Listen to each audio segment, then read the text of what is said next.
of the United States of America, and to the republic for which it stands, one nation, under God, indivisible. Mic check with 1 2. liberty Hello. and Mic check 1 2 justice 3 for 4 all. 5.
Please remain standing as the flag leaves the field and the Rivercrest High School marching band plays the alma mater.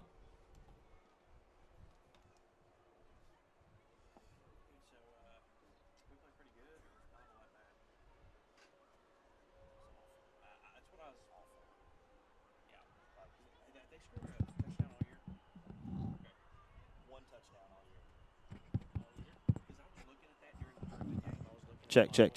like while we were during the Truman game, and I just glanced at it real quick, and it didn't appear that they had scored a touchdown. They had one all year long. What happened? When Jeremiah Northern quit, 2 or 3 other guys followed that were going to be studs. Because, I mean, Hoopers had picked them to win the conference. Speaking of Hoopers, interesting nugget about Rivercrest. The last home game they lost was when Westside came over here in 2019. So it's been right at 2 years since they lost a home game. And that was the night that McPherson ran for, 375 or 400 yards or something. It was something ridiculous. Like, as a team, I think they had almost 500 rushing yards as a team that night. And it was nasty and rainy, and Andy was calling it from inside the trailer. Really? Yeah, Just he watching on the screen. and I sit there, and I pulled it up on the screen, and we watched it and did it from in there because the rain was so bad. Because I couldn't have the mixer and stuff out. Oh, yeah. So, Did it rain on y'all last week? yes. Tonight's 4A It East monsooned Conference until about matchup 10 minutes before will be kickoff, between the and then it Rivercrest stopped. Colts And it was just kind of a mist and the the rest of the night. Jonesboro Westside Warriors. We're just Westside. We're not Rivercrest comes in Jonesboro. with a 3-1 overall record, 2-0 in conference. The Warriors I are noticed this 1-3 when we were at overall, Georgia last 1-1 weekend. conference. That people call Arkansas Arky, Arky, yeah. Everybody and outside Arky State, and Arky. and nobody inside the state And, does that. yeah. Yeah. I've never understood that. This guy in front of me was like, man, because they announced Stetson was the starter. Yeah. And they're like, man, you think we can beat Arky with Stetson? And I was like, first of all, it's Arkansas. And he's kind of looking at me. I was like, we don't say that. I don't know where that came from. I was a jerk to the guy. So did that look as bad in person as it did on TV? So yeah, Yeah. No way around it, huh? It's just pretty bad. yeah, we were down on that end where everything happened. Oh, yeah. And we were in that corner, that end zone. Yeah. And first of all, dude, that place was as loud as I've ever heard it. Well, Like, I mean, the announcers, Herbie and Fowler and them were talking about how insane of an environment it was for an 11 a.m. kickoff. that was my 11th game I've been to Sanford Stadium. That's the loudest I've ever heard it. That's, I mean, I'm talking. Next we have A to Zell with Miss Charity Hawkins. It's going down. It's struggling. A said that Miss Yeah, Charity I'm is talking always about positive, the LSU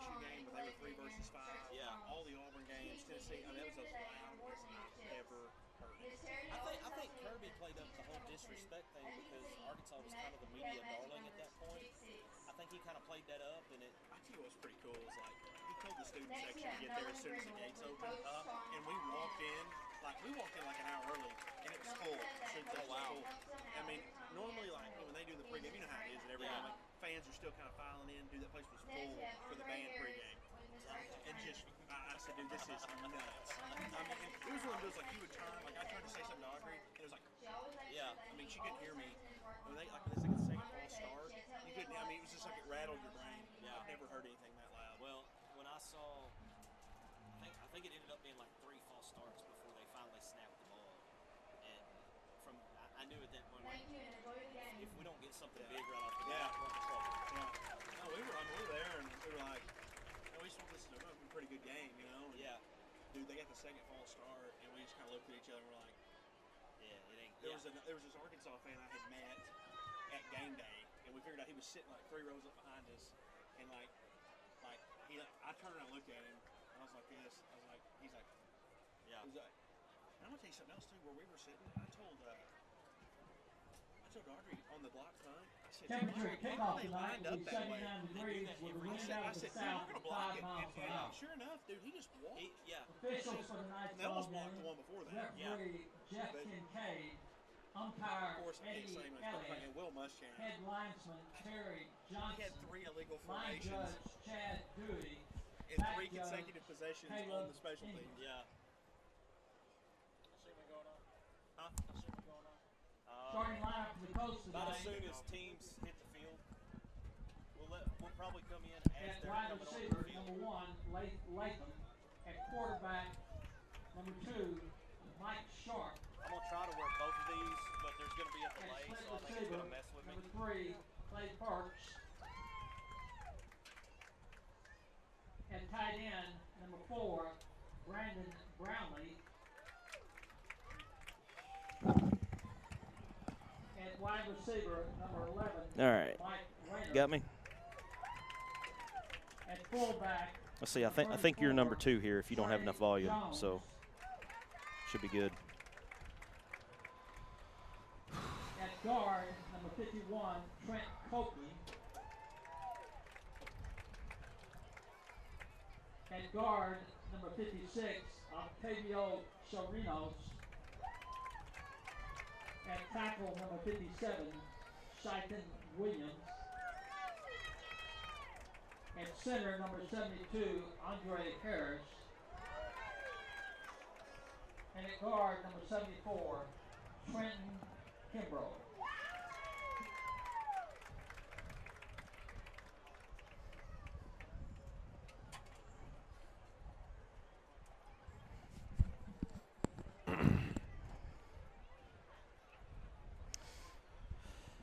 I think you're number 2 there on the little amp.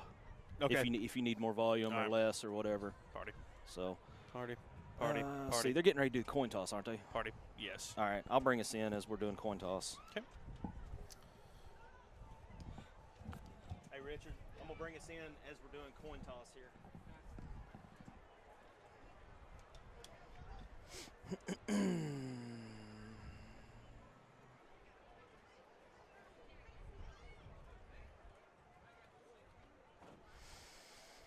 All right, here we go. 5, 4, 3, 2, 1, and there we are. And good evening, everybody, and welcome here to Rivercrest as your Westside Warriors get set to take on the Rivercrest Colts. Good game coming your way, a 4A3 division matchup. Take a look at it coming in. We're ready for the coin toss to begin the game. Rivercrest enters this game at 3-1 with a conference record of 2-0. Of course, Westside coming in 1-3 and 1-1, coming off a win last week at Blytheville. So solid victory, one that Westside probably much needed coming off of a previously rough week against Truman, and we all know how that would happen. We won't get back into that. Blake Gwynn, Marcus Carlton here with you on the call from Wilson, right off of I-55. Should be a good night, about 2 minutes and 50 seconds before this game gets started. Obviously, Marcus, the Westside Warriors have their work cut out for them here tonight as they face a tough defending state runner-up team in the Rivercrest Colts. Very true, but coming off of the victory last week versus Blytheville, you've got to figure they've got a little bit of confidence coming in, and that's what you want coming into a big game like this with, Rivercrest, who's leading the conference right now. And, I imagine Rivercrest has probably had this game circled for a while. I would think so. And, yeah, you mentioned before the game the last time that Rivercrest lost on this field was against Westside in 2019. Yeah, I think Logan McPherson may still be running from that game. I mean, he set a school record that night. I don't know how many school records were set that night, but I know there were several individual rushing yards, most touchdowns by an individual in a game, and team rushing yards for sure. I know were all set that night, and that was, and you wouldn't expect that much action to happen in a game that was so soggy. We had a monsoon that night leading up to the start of the game, and it went through to about the second quarter, maybe halftime or so. But it was just a wet, soggy, ugly night, and, it's probably one that Rivercrest would like to forget, honestly. Rivercrest taking the field now, and, of course, they actually doubled their number of seniors from last year, which was a state runner-up team, as we previously mentioned, losing in the state title game to Shiloh Christian. 3-1 on the year for them, 2-0. Only lost the year coming against Valley View in a 25-19 loss over in Jonesboro. Of course, we mentioned Westside coming off that nice victory, shutout win back home against Blytheville, which you saw on Tubetown last week. Obviously, we'll see from Westside. Strong running attack, their bread and butter, up the middle. Occasionally between the tackles, may fire off a pass or two here or there once they lull the defense to sleep. Rivercrest will come at you several different ways. They'll be led onto the field by senior quarterback Mike Sharp.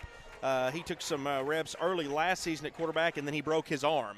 So he is in his first full season of action at quarterback, Marcus. Yeah, I'm not sure he would have seen much time at quarterback last year anyway because of a guy named Cam Turner. Nice. But he's getting his shot this year, and he's definitely making the most of it. There will still be a Turner on the field. Of course, Kobe Turner, the brother of Cam Turner, out tonight. He will be one of the running backs that you will see against this team. Rivercrest led by Johnny Fleming, 31-7 in his record at this school. Not a lot of losses. No, not a lot at all. And, I mean, that they don't lose at home. I mean, I was talking with one of the coaches here before kickoff, and the history of the school, they have about a 75% winning percentage at home. That's a fumble. Westside has it if he can get a grip on it, and it was in and out of the hands of a Westside kickoff team member. Oh, my goodness. Looked like Caleb Mueller had it in his hands as it was bobbled by Rivercrest on a nice pooch kick, but it is going to go into the hands of Rivercrest, and, boy, that would have been a good way to start. Man, if you pick that up right there, you get all the momentum right off the bat. I think you caught Rivercrest napping a little bit on that. Just the ball bounces a funny way at times, and that was one of those funny bounces. There was Clay Burks trying to come up and get it on the shoestring catch, and he bobbled it. So Sharp leads the O out onto the field for the Colts. 3 down linemen for the Warriors as they protect deep. Motion in the backfield. Carry goes across to Latham. He's around the corner, headed to the first down marker plus, pushed out of bounds at around the 45. Flag comes in late. And I had looked away for a second. Is that probably going to be a late hit? Or it was in that vicinity, yes, and it was after the play. That's the kind of stuff you want Westside to avoid. Penalties got them against Truman. Yeah. And that is a personal foul, so it was a late hit. So we're going to move that forward 15 yards. And we are now officially in Warrior territory as it didn't take long for the Colts, despite that rough special teams play, to get going. Yeah, they, by Westside not being able to recover the short pooch kick there, it gave Rivercrest a short field, and that's definitely not the way you want to start. Pass over the top. It's Clay Burks wide open. That's going to be 6 for the Colts. I believe we call that a busted assignment on defense right there, because I think I may have been the closest defender to Clay Burks. There was nobody on that side of the field. I'm not sure what happened there with the defense and the communication, but there was a communication breakdown for certain on that play. Around a 35-yard connection, about as easy as you're going to get if you're Mike Sharp and Clay Burks. As Rivercrest comes on to attempt the extra point, to kick will be Josh Johnson. Good snap. Kick is up, and it is good. Delayed direction, but the kick is good by Josh Johnson, and it is 7-0 Colts, just like that. Hey, we're still glad to have you with us. Westside will take the offense. We're going to take a quick break, folks. You're watching Westside Warriors football on Tubetown, presented by Denver's Refrigeration. Denver's Refrigeration is a proud supporter of the Westside Warriors. Just like the Westside School District strives for excellence by engaging learners, empowering minds, and educating all, Denver's Refrigeration strives for excellence by providing you with knowledgeable staff, quality workmanship, and speedy service. At Denver's Refrigeration, we believe it's a great time to be a Westside Warrior. Denver's Refrigeration, 3501 East Parker Road in Jonesboro. Well, it didn't take long as Rivercrest, after an eventful start to that possession, takes it 35 yards into the end zone on a pass between Mike Sharp and Clay Burks. And it's 7-0 Rivercrest right out of the gate. So Westside going to have to play a little catch-up here to get things started with 11:39 left in this first quarter. Blake, I'm still kind of in shock over that because there was literally no defender on that side of the field. Mueller lets the snap or the kick get deep in, and he is taken down at the 10-yard line. I think he might have been hoping that would get into the end zone, and it does not. So it doesn't pay off. The ball is going to be on the 11-yard line, so a long way to go for the Warriors. Yeah, not the start Coach Engel and the Warriors wanted. But if you can just put that behind you and make something happen here, maybe burn some time off the clock and ended up with some points. I mean, you know, all is not lost. It's just we're not even a full minute into the game yet. Seems like when you're playing a team that plays so well at home like Rivercrest, first thing you want to do is hit them right in the mouth. They were close with that bobbled opening kickoff, but then it doesn't pay off. Now you're behind the 8-ball. Opening run by Connor Crane is up the gut, gain of maybe 1 yard. Now they're going to give him 3 yards, so 2nd and 7. 3 yards on first down. That's, you know, that's what you want to get. You just want to get positive at this point. You got to keep everything in front of you and keep going positive, not get behind the chains into a 3rd and 8, 3rd and 9 situation. Here's the traditional power I formation for the Warriors. Jones comes crashing in, gives it to Hedger. Hedger tries to find some room, and he is hit hard as Slayton Williams flies in and finishes what his teammate started. Man, brutal hit there. It's almost like one of his teammates held him up and put the bullseye on his chest, and Williams just he definitely nailed the bullseye with that hit.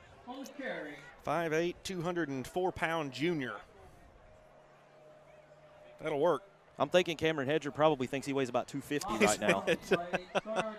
He'll be telling that story getting back on the bus. He's No like, doubt. I got hit, but that guy was 250. Yeah. 3rd down and 9 now for the Warriors. Blake, if you look at this defensive line for Rivercrest, I mean, there's some grown men on that defensive line. They're those type of guys. Some of them will have to shave in the locker room at halftime. Yeah. They are. There's a size difference there. Yeah. And here's the thing, Westside's not small. No, up front. not by any means. Rivercrest a little bigger. Here we go on a 3rd down play for the Warriors. Gives it to their guy, Hedger. He slips up the middle. Decent run. It's not going to get to the chains, though, and deep into their own territory. It's going to be 4th and short. Yurda is the punter, so he's going to stay on the field regardless. It's about 4th and 2, 3, maybe a couple 2.5. Yeah. Well, you could roll the dice. This is, but against that size and that front, you'd put them right against the 8-ball. Again, Yurda's the punter, so you're not going to see a big shift change come on the field. But we are lining up in the power I. Could see maybe if we're going to try for an offsides. He could channel his best River Eagle hard count and see if he could pull them off sides. Maybe no, not. We're going to run a play at Fowler's met immediately, and it's going to be a turnover on downs deep into their own territory. You got to like having to maybe take a gamble early on. You're not sure about stopping Rivercrest at all, but deep into your own territory, that one's going to sting a little bit. Well, and I don't mind going for it there. You're trying to build some momentum and get something big to happen for you there. If you needed 2 yards, if you get 2.5, that's a first down, and you keep rolling it down the field. Now you've got to be very careful here to not let another quick strike happen. So I'm saying when you're a clear dog in a game, yeah, that's not a terrible call because you're not so sure you're going to stop them even if you punt it away. Throw out to the right side is misfired by Sharp as he misses Clay Burks, so it's second down. Boy, if you could just stop them here, it just creates some momentum for Westside. Yeah, even holding them to 3 here, I would think you would take that as a small victory and get the ball back and see what you can do. Because Rivercrest has started with about as good a field position on both possessions so far as you could hope for if you're a Colt. I mean, you know, you're starting near midfield on the initial kickoff, and then now you're starting at your opponent's 20. Fullback Trey Jones, the only back in the backfield. There's trips out to the left. Burks is alone on the right side, now goes in motion, circles around, and they're going to give it to Jones. Jones rumbles ahead up the middle, and he's down in between the 10 and the 15. Man, to be a big guy like Jones is, he's very light on his feet. He made some very quick cuts there to avoid some tackles and pick up positive yardage. That was a nice little run there. It looked like Westside pretty much had him pinned up, and he kind of tiptoed around and made his way into it and made about 5 or 6 yards. Trips left, 2 receivers out right. Empty backfield for Sharp. Motion now left. Fakes the handoff and throws it over the head of Latham. And nice that will catch bring by the up side judge there. 4th down. Quarterback may be just a little too pumped up right now because his first couple throws have gone high and wide from his receivers. And, you know, these are not small receivers that he's trying to hit. There's no Julian Edelman out there that he's trying to. It is 4th down. Big play here for Westside. Yeah, this could be huge for the Westside defense if they can get the stop here. Motion right from Brownlee. Looks like we're going to change the play now. Colts do get that new play. Jones, the bruiser fullback, in the backfield with Sharp. Wouldn't surprise me to see a quarterback draw right here. Motion right. Little flip pitch pass around, yeah, nice little touch pass forward. That's going to get the first down, plus a little more. Still well defended by Westside. Yeah. Just not a lot of room between that and the first down markers. Well, they needed 3. They got about 5. That actually, like you said, that's pretty well defended there. It's just a matter of, you know, he got just exactly what he needed and moved the chains. And if you're the defense, you just hit the reset button and try to not give up 6 here. Mike Rayner's first touch of the night, as he comes around on a little touch pass in motion. Jones going to stay in the backfield with Sharp. Burks is a single receiver out to the right-hand side. Rayner and Latham are on the left-hand side, as well as Brandon Brownlee. Motion to the left, hands it off to Jones. Jones up ahead, crosses the goal line for 6. He drugged somebody with him there. I don't know if that was – didn't get a good look to see who the defender was, but the defender tried to wrap him up, and he just drug him with him into the end zone. 9 yards for that touchdown run as the Colts go up by a couple of scores, and Trey Jones bringing the power on that run. Austin Elrod will hold as Josh Johnson. That will only be a 20-yard drive for the Colts as they forced a critical turnover on downs. Johnson's kick is good. So it's 14-0 Rivercrest, and we're going to take a quick break. Westside tries to cut into it. You're watching Westside Warriors football on Tubetown, presented by Denver's Refrigeration. Pizza Den in Bono is now under new ownership. New owner Gene Roberts and the team at Fox's strive to bring you excellent customer service and the absolute best pizza. Fox's Pizza uses only the finest ingredients and freshest vegetables, sliced and prepared daily to ensure the best quality for your order. Dine in, carry out, or delivery, let Fox's fill your craving. Locally owned and operated, Fox's Pizza in Bono. Rivercrest jumps early. It's 14-0 after Trey Jones rumbles ahead for 9 yards on what was a 20-yard touchdown drive for the Rivercrest Colts to make it 14-0. You're watching Westside Warriors football on Tubetown, presented by Denver's Refrigeration. Blake Gwynn and Marcus Carlton here with you. Also appreciate our other sponsors, First National Bank and Ritter Communications as well. Our Denver's Refrigeration on our first downs, and of course our overall title sponsor and First National Bank on the TDs. Johnson's kick is away. It's a good one. Picked up at the 15-yard line by Caleb Mueller, and he rumbles ahead and spins, and he is taken down at about the 27-yard line for Westside. You know, Blake, going back to that fourth down call by Westside, one thing we didn't mention, if Yarda punts that ball, he's punting directly into the wind. And it's a, you know, we're up top, and it's a little breezy up here. I would say it's probably, 15, maybe 20-mile-an-hour wind. I'm no weatherman by any means, but it's breezy up here. I know that. We've had to tape all of our papers down so they don't fly all over the place on us. Glad you said that. Yeah, for the armchair quarterbacks at home, we feel like that was a good decision to go for that in this game, punting into the wind. 29-yard line's where this drive starts. Hand off to Hedger, and it is met in the backfield. That's going to be a loss of 2. Brings up 2nd down and 12. Yeah, tough sledding so far on the running game. You're seeing the difference in size between the Westside offensive line and the Rivercrest defensive line. That's showing itself early and often. Come off a solid win against Blytheville. Do what you're supposed to do. Shut them out. Then you got to come here. You come out relatively injury-free, and it doesn't get any easier. You leave that game behind you and you move on over to a place where the home team usually doesn't lose. It's going to be a pass from Yarda. Rolls out, going to decide to keep it. Maybe a good move. Gets back to the original line of scrimmage, plus about 4 more. So nice little run. It is going to be 4th down and probably 6 coming up for the Warriors.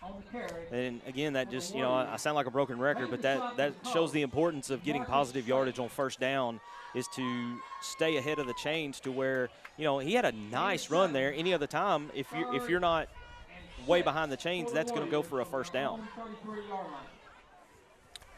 Correction on that, that's 3rd down. So 3rd down, and they've got it marked almost, I think it's 6 to 7. Yeah, scoreboard says 7. It's a long 6 or a short 7, however you want to look at it. Hedger gets the carry. Oh, that's a tackled nice play. By the feet. It's Clay Burks comes in, makes a nice tackle by the feet.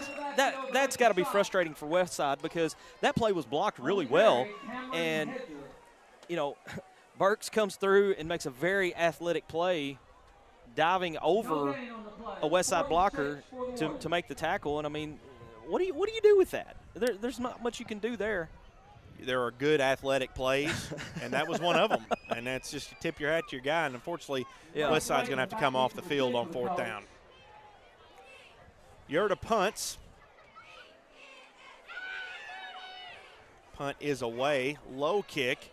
Latham will receive, but it stops, takes a backwards bounce, and it is picked up by the Warriors shy of the 40. So decent kick into the wind, low kick into the wind. With 5:45 left to play in this first quarter, and Westside will defend what is a 14-0 deficit. Kind of hoping here that the defense comes out and, can just basically get a stop. Just not give up points on this possession for Rivercrest. You take that, you build on it, and see what happens from there.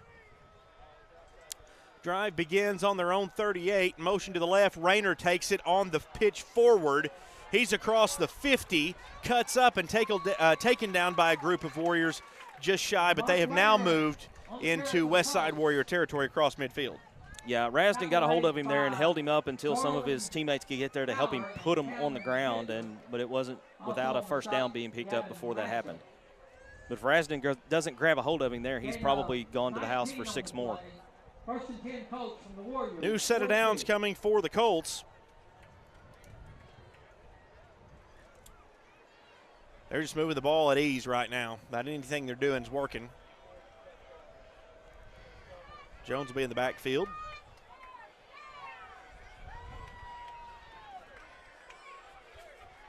Jones gets the carry, finds some room between a couple of the tackles on the outer edge, and he brings up second down, but a nice stop there for the Warriors. Yeah, good stop to, you know, kind of seal that hole up as soon as it opened. I'm not sure that it actually ever really opened.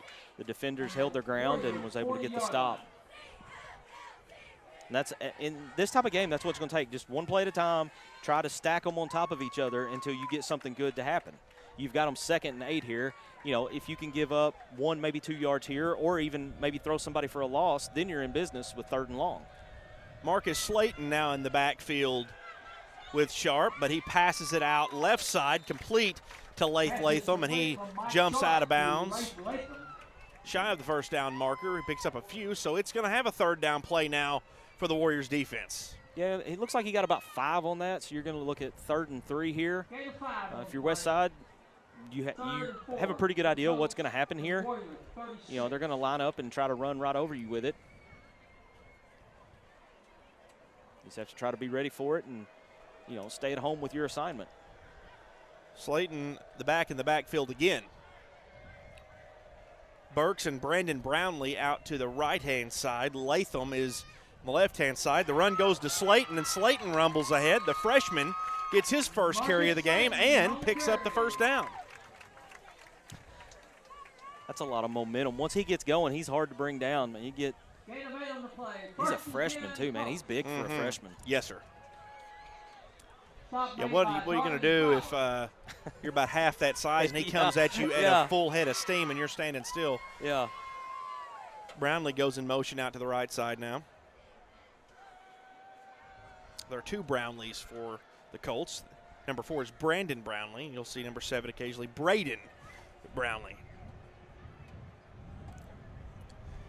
Handoff goes to Slayton again, and there's that size and speed, and he rolls around and picks up about 6. 2nd down. Marcus Slayton getting the handoff.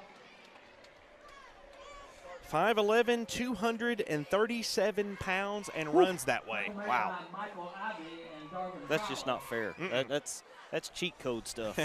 That's like a dude you would build and create a character. Yeah, there you go. He's fast, too. Got a lot of speed. Yeah. Trips out to the right-hand side. Mike Rayner is one of them. Brandon Brownlee is another, and Clay Burks is the 3rd, but it's a pitch to Rayner left side. Great defensive play by Darvin Fowler to get into the backfield and back the Colts up, and they have forced a 4th down. There you go. There you go. That's the kind of play you have to take and build on in this situation. A loss of 2. Loss of 2 on that. That's a great leg tackle there by Fowler.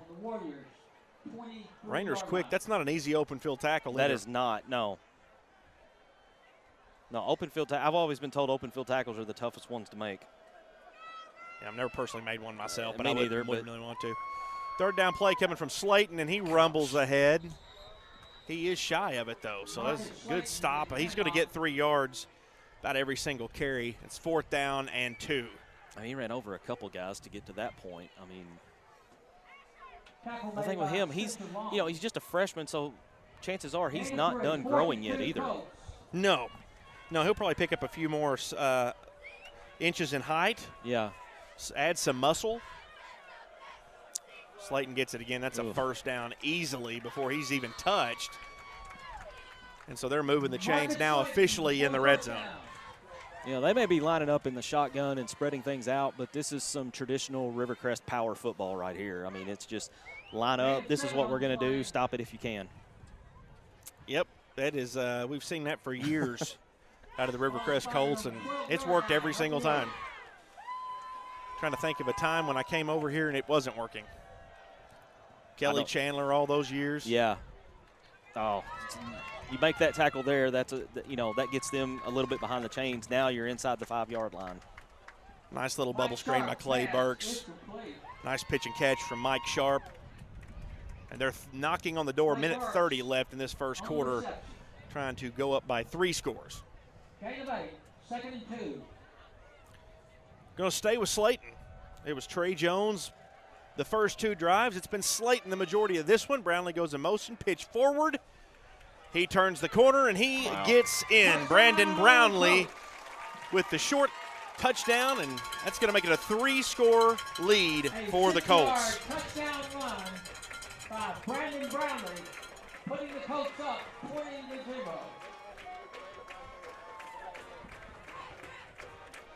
62-yard touchdown drive for the Colts.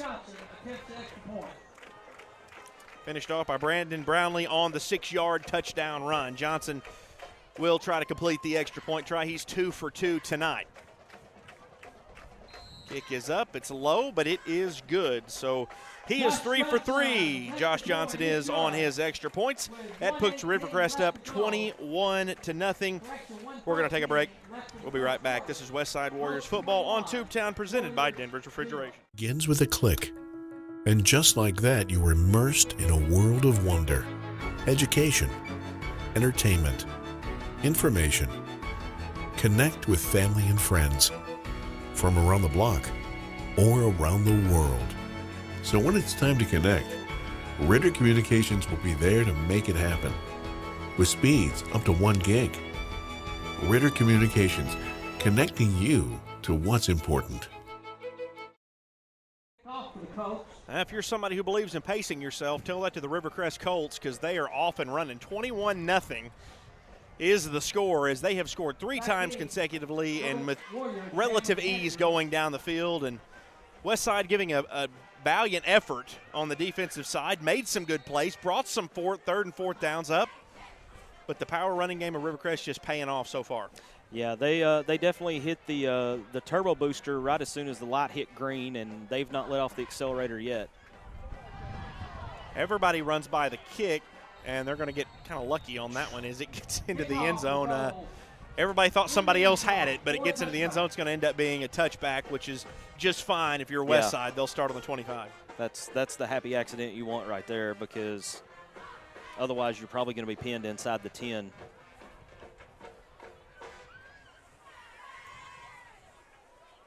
All right, we'll start on the west side, 20 after the touchback.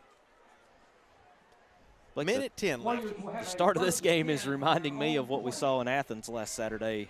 You saw it up close and personal, yes. But you know, it very, very similar vibes off of that, because the home team, everything's going right, and the away team can't get anything to go right. So, yep. Kind of a fired up crowd, homecoming tonight for the Colts, and they're having a lot of fun. I don't think Bobby Engel would tell you the same thing. Hedger goes right up the gut. He does pick up. They're giving him a good spot on that one. They're going to give him about 4 yards. Nice opening run of that drive. And that's big for Westside. They needed something positive to happen on first down, because to this point you've not had – I don't think you've had a positive play on first down to this point. So to just get 4 yards there, you know, you get another 4 yards here, then you're 3rd and short in a position you haven't been in all night, and we're just now coming down to 41 seconds left in the first quarter. Warriors offense is built upon smaller but effective gains throughout the drive. And when you're not getting those first down yards, it doesn't work. Fowler's met almost about the same time he's given the handoff. Flag comes in the backfield. A fumble. He threw his flag. He meant to throw his beanbag, but he threw his flag because they just motioned that Riverside had recovered. So Rivercrest, I'm sorry. Yeah, Rivercrest picks up the fumble. Yeah, he threw, you're right, Marcus, threw his flag, but it was the fumble marker. Should have been the beanbag. And, boy, that's not good. That is a fumble. Yeah, I saw the flag, and then the side judge here threw something pink. And, golly, that's just, man. That's a tough break right there, because you just had a nice play on first down. Fowler, Rivercrest sent the blitz there, the run blitz, and met Fowler at the line, and I didn't see what happened, but he lost the ball, and Rivercrest is up again. Handoff goes to Trey Jones. He rumbles ahead up the middle, and he gains about 4. Second down, 20 seconds left in the first quarter. Yeah, you know, that was one of those deals where they couldn't even get the handoff executed because the defense was already in the backfield. Yeah, that was rough. That should take us into the quarter break. Gain of 4, 2nd and 6 for the Colts. On the Warriors. And it will. So what a first quarter by the Rivercrest Colts as they motion to get their fans fired up. You can hear them. Yeah, if you're a Colt fan, the first quarter couldn't go much better than it did. 21-0 Colts after 1. If you're looking for an honest, dependable, and trustworthy auto repair facility, consider Max Garage for your vehicles. Locally owned with over 20 years of experience, at Max Garage, we pride ourselves on being professional, reliable, and affordable. From routine maintenance to complex mechanical issues, Max Garage can do it all. Max Garage is a proud supporter of the Westside Warriors. Call Max Garage for your next auto repair.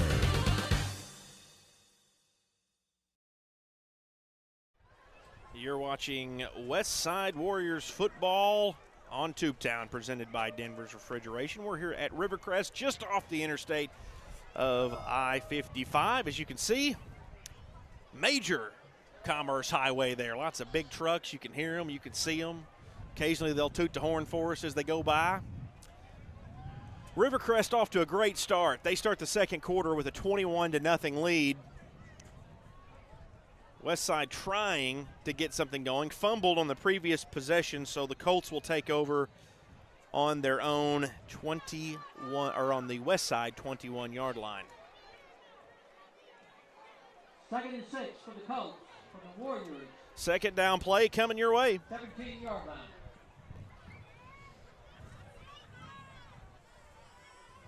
Jones in the backfield. Motion left, that's Clay Burks. Pass goes to Burks. He tries to find room, and he gets to the first down marker, knocks it over. Should be a first down for the Colts. And that's just a little, almost like a little bubble screen where you bring him in motion and then put him back there and try to get him in space and one-on-one and let him do his thing. If you watch college ball, you see Arkansas do that a lot with Trey Burks. Those guys are usually so athletic, you just want to get them in space and let them try to do their thing. Yeah, if I say Trey Burks at all tonight, you'll know what happened. There's Clay Burks. Well, they're looking pretty similar so far. They're utilized very similar ways as well. Big-time athletes on display. Brownlee goes in motion. Pass goes to Clay Burks. Nice coverage there from the Warriors. That's Ashton Rasden in the secondary for the Warriors. Yeah, perfect timing there to break up the pass, and that's a tough play to make with your timing to make sure that you don't get there too soon because you're going to get pass interference. If you're too late, you're probably giving up the score. So great play there by Rasden. Anytime, especially now, it's not as bad in high school football as it is at other levels, but you cover a pass on an athlete like Clay Burks and do not get a pass interference. Yeah. That's a good play. Yeah, absolutely. It's 4th and 1. I mean, this is – Again, yeah, big-time play. You've got an opportunity to get some momentum back here, even though you're down 21-0. You get a stop here, and I think they just got to stop. I think he's a little short. That was Trey Jones on the run, the fullback. Trey Jones getting the carry. It's hard to tell from here. He may have gotten it, but it's close. It's really close. If they spotted at the original line, he's short, but the original line was only about an inch short. May have a measurement here. Yeah, I think they're going to line up and take a look at it.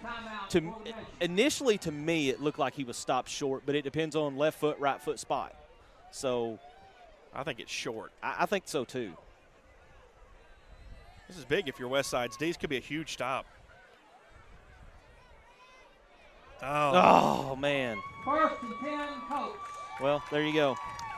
Trey Jones fell forward. Don't buy your lottery ticket based on the numbers I give you. I thought that was short. I thought he was too, but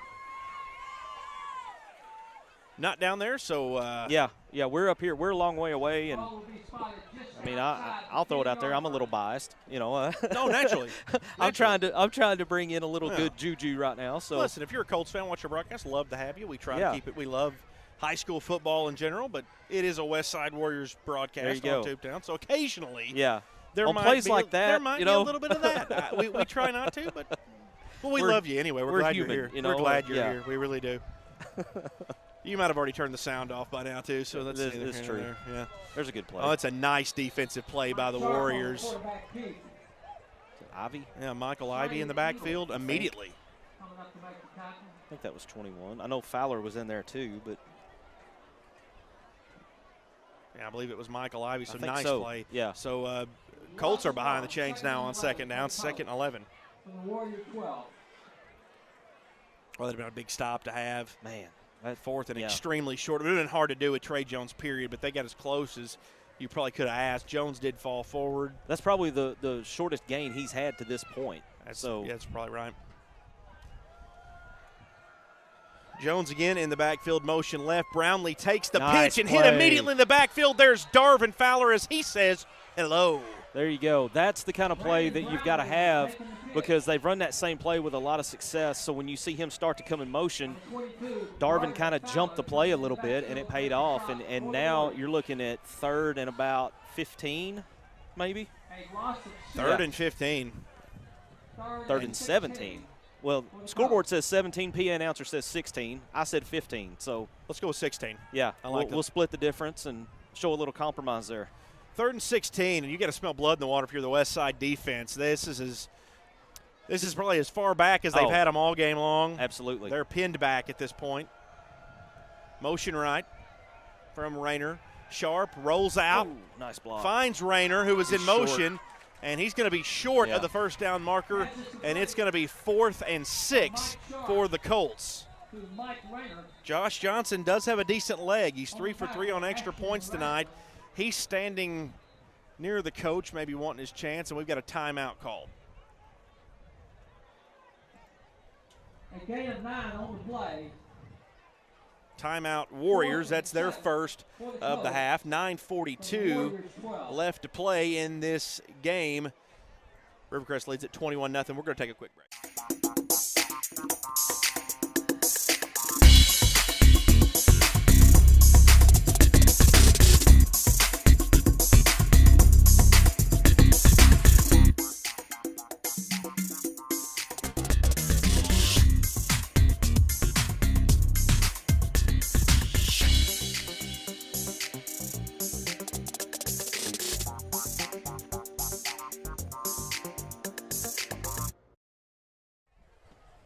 Josh Johnson is on the field as the Colts line up for the field goal.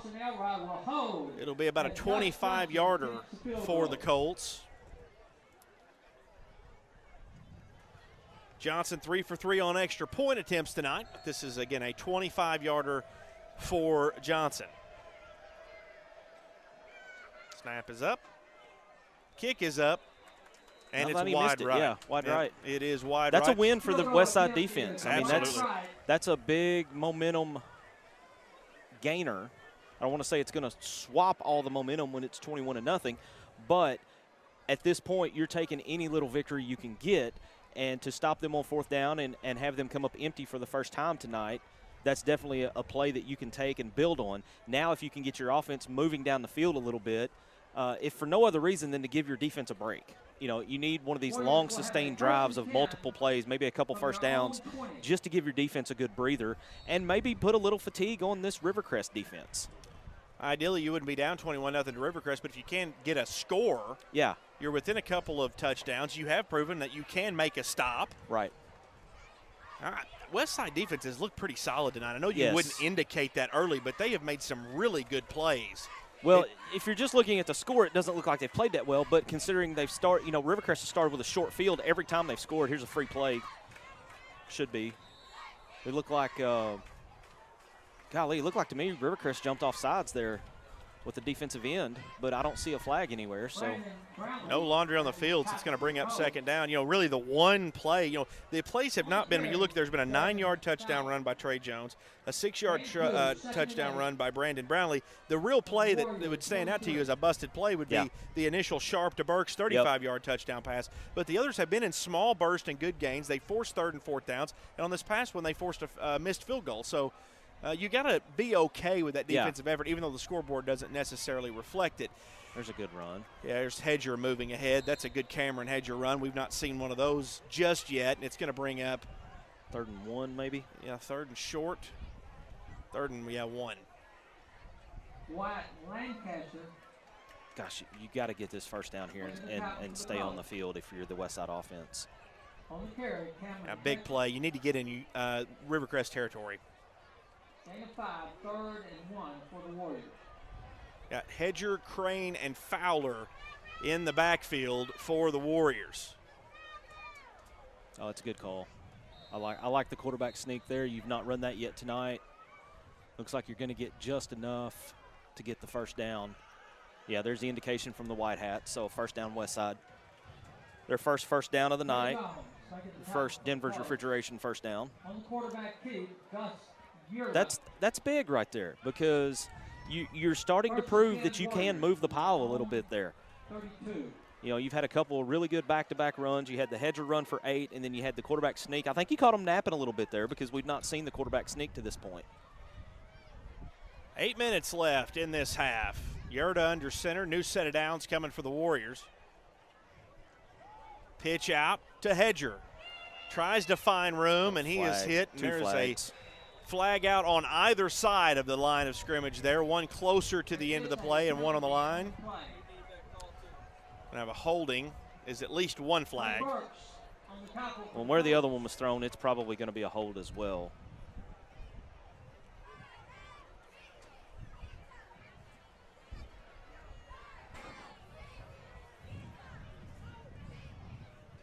Holding on Westside. Yeah.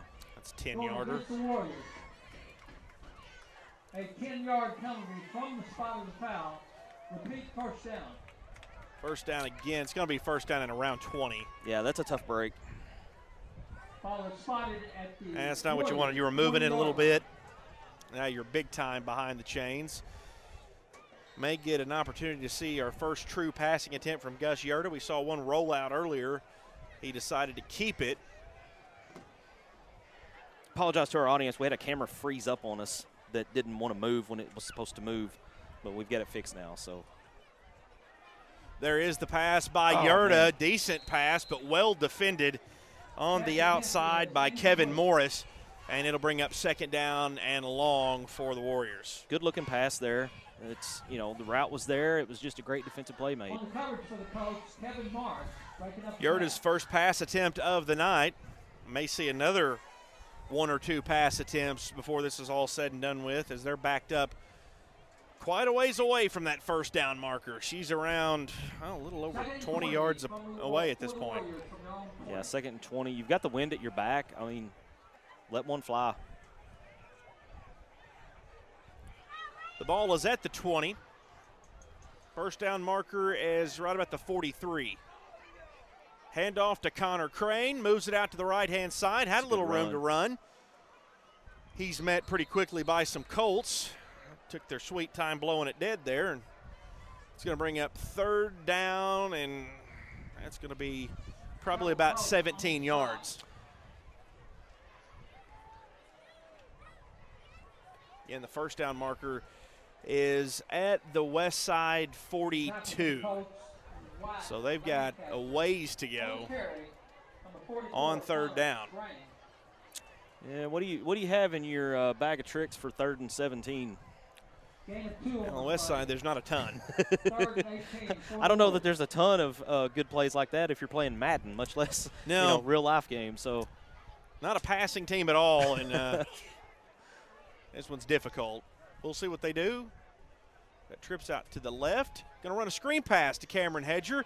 He's met immediately by Lath Latham, as the screen was really just not there. So yep, that's going to bring up 4th and long. And applaud the effort of Hedger. You know, he tried to break free there, just couldn't quite break free from the grip. Like the thought process. Not a team that passes a ton, so quick short pass. Maybe seeing if you can get your best athlete on the field, the ability to break something loose just didn't happen. Yeah, get your speedster out there. You know, it's similar to what Rivercrest has been doing with Burks to this point. You just try to get him out in space and see what happens. Good looking punt. Good downwind punt from Yerda. Takes a nice kick, picked up by Clay Burks. Crossed the 50 to the 40 and just stiff arms a Warrior right around the 40-yard line. Connor Crane took advantage of that because he put a real hard hit on him to knock him out of bounds there at the 40.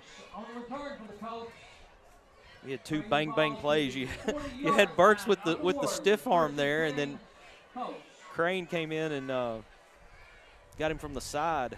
Good hard hit. And Burks is kind of coming off to the.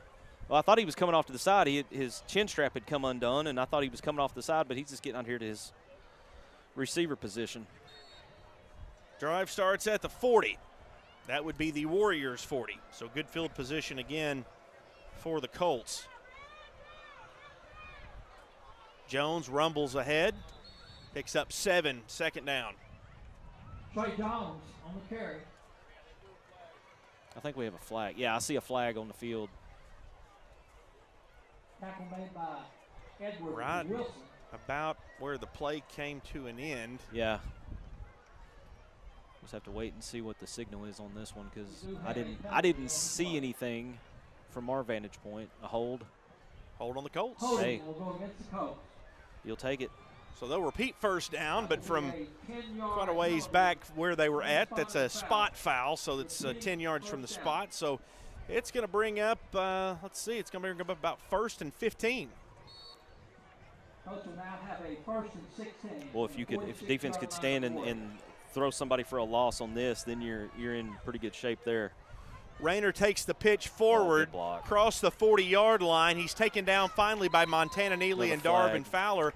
Might have a blindside block back here by Trey Jones. Yeah, this was thrown behind the play, and Ashton Rasden's clapping a little bit, so I think that's going to be on Rivercrest. Yeah, illegal block on Rivercrest, so another spot foul. So we'll repeat the down once again, but that one's going to back them up even further. Colts hurting themselves a little bit on this drive. That was a good run, too. Yeah, it was, Mike Rayner. and I think the block was, it didn't really aid him anymore. I think he already had the yardage he was going to get. That was a little bit behind the play. Yeah. 1st and 15 for the Colts. Yeah, because your White Hat, who's, a good 5-10 yards behind the play, he was the one that actually threw the flag on that one. 1st and 15 for Rivercrest. 4:40 left to play in the half. Windy night here. It is. But I'm not complaining because last time we were here it was rain. And looks like we got to have a false start maybe. Thrown by the line judge. False start on the Colts. Back her up again. So this is 3 penalties in a row here by Rivercrest. And you're looking at, you're still going to be first down, but 1st and 20, 25. 1st and 20. You're not liking this if you're Johnny Fleming because a few minutes ago it felt like you were about to put this game away. It's actually 15, I guess. And now you're marching back again. Yeah. Westside's got to take advantage of this. Sharp to pass, over the top, finds Clay Burks. Still so far from the first down marker. He's going to be just shy of it. Making the tackle for the Warriors. He got about 14 of the 15 back on that play. 2nd down and 1. Yeah, that was a big play there between Sharp and Burks. When he broke the initial tackle and picked up another 4 or 5 yards after that. So from the Warriors 31, Jones in the backfield. Jones gets the carry. That's and he pretty is good pursuit. Taking down good defense. Spencer Long comes in there and helps finish up on the defensive set for the Warriors. 3:30 left to play in the half. Again, here you are, 3rd down again, in a position to where if you could get a stop and get your defense off the field. Because Rivercrest is they're kind of in no man's land, kicking into the wind. They've already missed 1 field goal. You punt it from here, there's pretty good chance. If you get the stop here on 3rd and then they punt it, there's pretty good chance you're going to get the touchback out of it. You just got to get the stop here on 3rd down. Motion comes to the right. Rayner gets the pitch forward, across the 30 to the 25, finally taken down by the Warriors, and he gets the first down with 2:52 left to play in the first half. Yeah, that little pitch, touch pass, whatever you want to call that, that's been quite the weapon tonight for Rivercrest.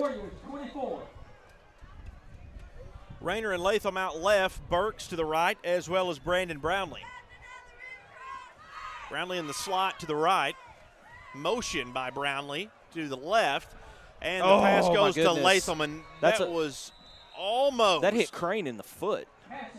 A pick 6 for Connor Crane as he shot the gap and almost had it. He had his timing on. It was if that pass is where it's supposed to be, Crane's probably taking that the other way, but it was a low pass. It actually hit him in the foot. Wow. He read that. He did. He read that quite well. And I mean, I don't know that you can read it any better, but again, the luck Westside's having tonight, it's a bad pass, and it's not, you know, gosh. It was, like you said, if he'd have thrown it chest high. Yeah. Crane is standing in the end zone right now. Yeah. Motion left from Brownlee. That's Jones takes it. Good coverage by the That Warriors. That's very good. Going to be 3rd and long now for the Colts. Yeah, Darvin Fowler was there. Yerta was there. I didn't see, maybe Long. I didn't see. There were 3 or 4 guys there that basically stopped that play before it got started. And here you are, you know, you've got Rivercrest 3rd and 10 here. Loss of 4, 3rd and 14. As talented as this Colts offense is, I'm telling you, Westside is not having a bad defense. Yeah, no, the defense, I mean, again, you have to look beyond the scoreboard, but the Westside defense has really settled in, and they're not giving up a ton of plays, big plays after that first touchdown. Pass up top, targeting Burks, double covered in the end zone, and Burks caught it. Oh, my gosh. In double coverage, Clay Burks with a circus catch for 6. A 28-yard touchdown pass from Mike Sharp to Clay Burks. Wow. That's just a nice catch. I mean, what can you say about that other than that's a really nice catch? Austin Elrod will hold as Josh Johnson will take the. He had double coverage there. One of the defenders mistimed his jump. The other one was behind the receiver. It's just a nice play. That's a 25-yard touchdown pass between Mike Sharp and Clay Burks, their second connection of the night. The extra point is good. So it's 28-0 Rivercrest as they go on top with a nice play. You're watching Westside Warriors football on Tubetown, presented by Denver's Refrigeration. Where it all began. The careers of governors and mayors, business leaders and thinkers, doctors and researchers, artists and teachers, champions and victors. This is who shaped their futures, no matter where they were. This is where it started. This is where success ignited. This is where they were A-State made.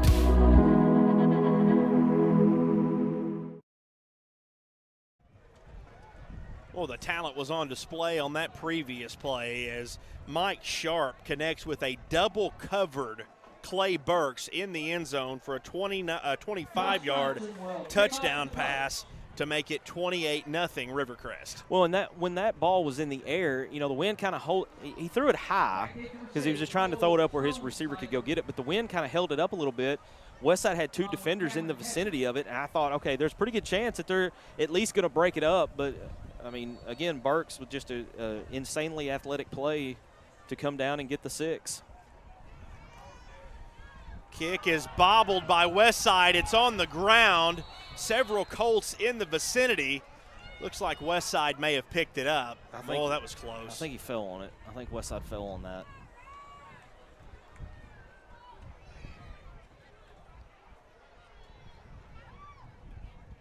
Yeah, everybody exhale. Yeah, that one was close. That was. That was a bouncing ball, which is, if it's a basketball, it's one thing. When it's a football, it's a completely different story. But Westside gets it nonetheless. They'll begin their drive on the 35.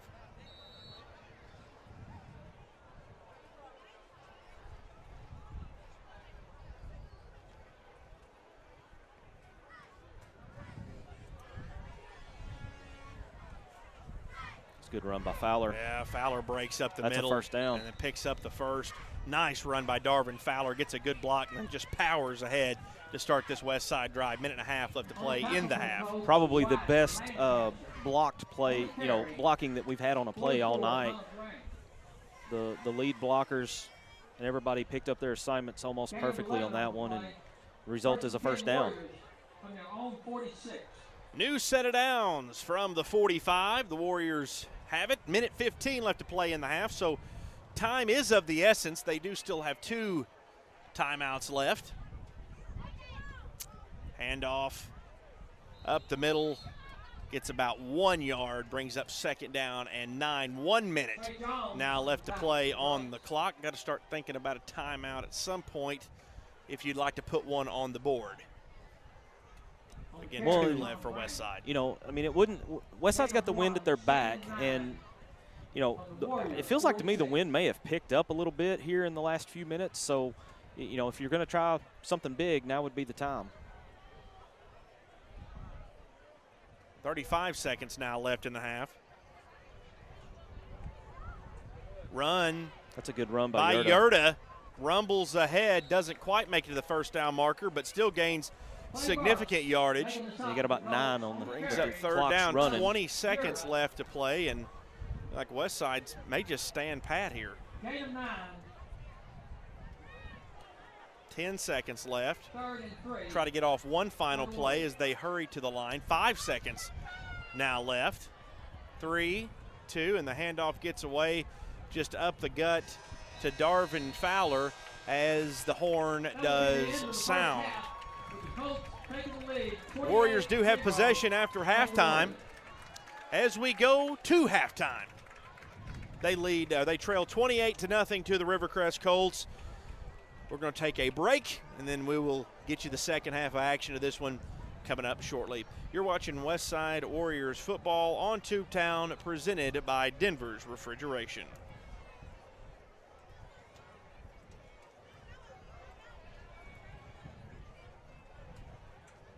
Denver's Refrigeration is a proud supporter of the Westside Warriors. Just like the Westside School District strives for excellence by engaging learners, empowering minds, and educating all, Denver's Refrigeration strives for excellence by providing you with knowledgeable staff, quality workmanship, and speedy service. At Denver's Refrigeration, we believe it's a great time to be a Westside Warrior. Denver's Refrigeration, 3501 East Parker Road in Jonesboro. At Ritter Communications, we're dedicated to being a caring community partner.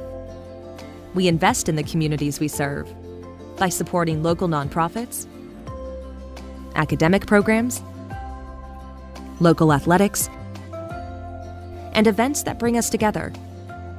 We create the connections that strengthen our communities. Ritter Communications, right by you. We live in unprecedented times. Long hours, health checks to start the day. But First National Bank has been around since 1889, and we've seen unprecedented before. Even though our smiles may be masked, our dedication to service will be what's unprecedented. We'll be right here, where we've always been, doing what we do best, putting you first, always.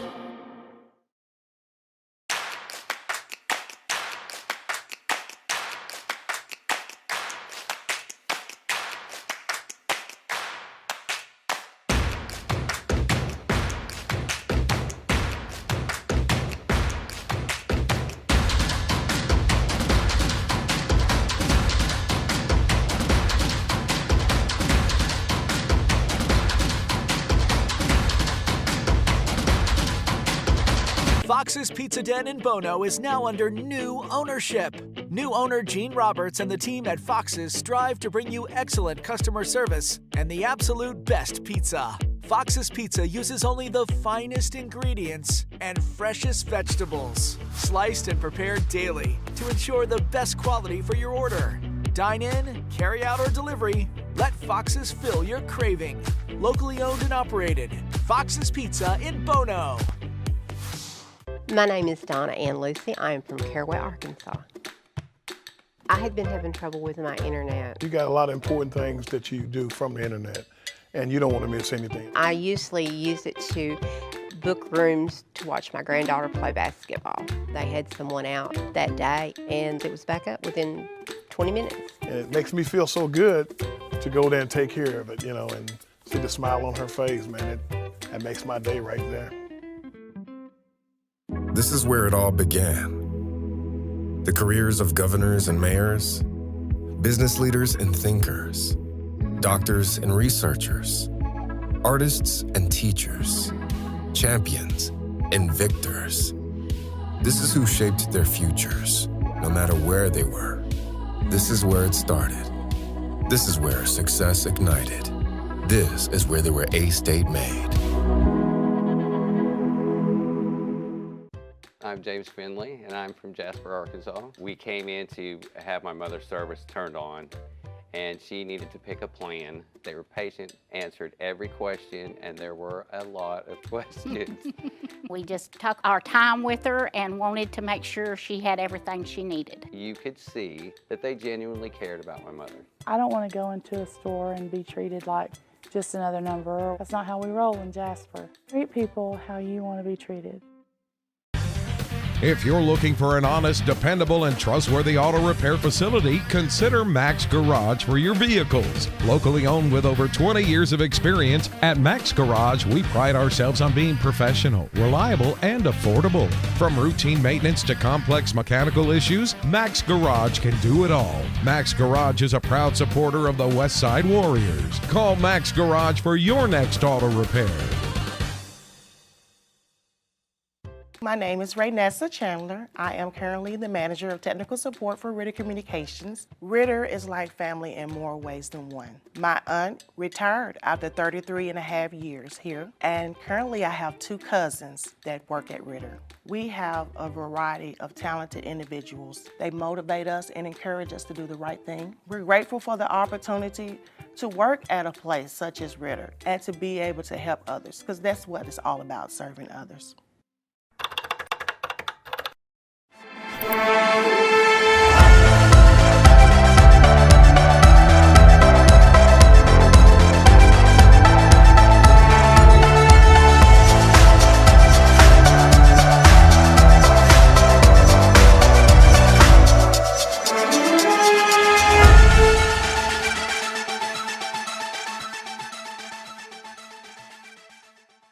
Westside Athletic Booster Club.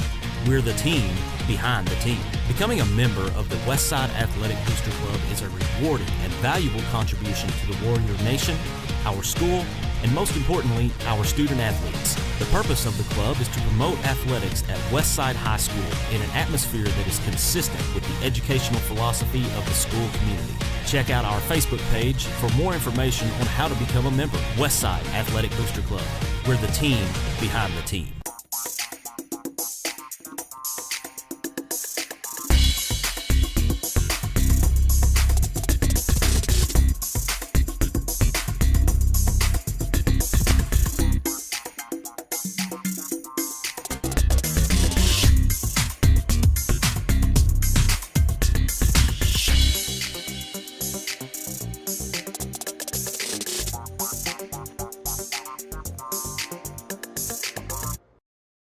Denver's Refrigeration is a proud supporter of the Westside Warriors.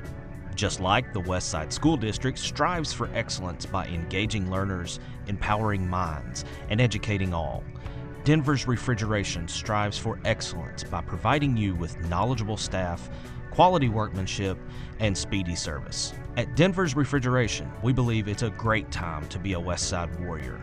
Denver's Refrigeration, 3501 East Parker Road in Jonesboro. At Ritter Communications, we're dedicated to being a caring community partner. We invest in the communities we serve by supporting local nonprofits, academic programs, local athletics, and events that bring us together. We create the connections that strengthen our communities. Ritter Communications, right by you. We live in unprecedented times. Long hours, health checks to start the day. But First National Bank has been around since 1889, and we've seen unprecedented before. Even though our smiles may be masked, our dedication to service will be what's unprecedented. We'll be right here, where we've always been, doing what we do best, putting you first, always.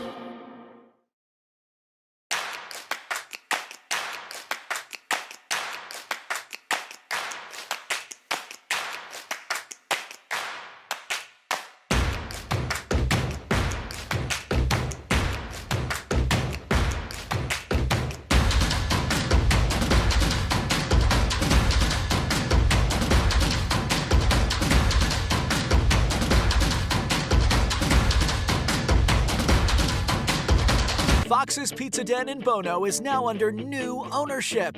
New owner Gene Roberts and the team at Fox's strive to bring you excellent customer service and the absolute best pizza. Fox's Pizza uses only the finest ingredients and freshest vegetables, sliced and prepared daily to ensure the best quality for your order. Dine in, carry out, or delivery, let Fox's fill your craving. Locally owned and operated, Fox's Pizza in Bono. My name is Donna Ann Lucy. I am from Caraway, Arkansas. I had been having trouble with my internet. You got a lot of important things that you do from the internet, and you don't want to miss anything. I usually use it to book rooms to watch my granddaughter play basketball. They had someone out that day, and it was back up within 20 minutes. And it makes me feel so good to go there and take care of it, you know, and see the smile on her face, man. That makes my day right there. This is where it all began. The careers of governors and mayors, business leaders and thinkers, doctors and researchers, artists and teachers, champions and victors. This is who shaped their futures, no matter where they were. This is where it started. This is where success ignited. This is where they were A-State made. I'm James Finley, and I'm from Jasper, Arkansas. We came in to have my mother's service turned on, and she needed to pick a plan. They were patient, answered every question, and there were a lot of questions. We just took our time with her and wanted to make sure she had everything she needed. You could see that they genuinely cared about my mother. I don't want to go into a store and be treated like just another number. That's not how we roll in Jasper. Treat people how you want to be treated. If you're looking for an honest, dependable, and trustworthy auto repair facility, consider Max Garage for your vehicles. Locally owned with over 20 years of experience, at Max Garage, we pride ourselves on being professional, reliable, and affordable. From routine maintenance to complex mechanical issues, Max Garage can do it all. Max Garage is a proud supporter of the Westside Warriors. Call Max Garage for your next auto repair. My name is Raynessa Chandler. I am currently the manager of technical support for Ritter Communications. Ritter is like family in more ways than one. My aunt retired after 33 and a half years here, and currently I have two cousins that work at Ritter. We have a variety of talented individuals. They motivate us and encourage us to do the right thing. We're grateful for the opportunity to work at a place such as Ritter and to be able to help others, because that's what it's all about, serving others.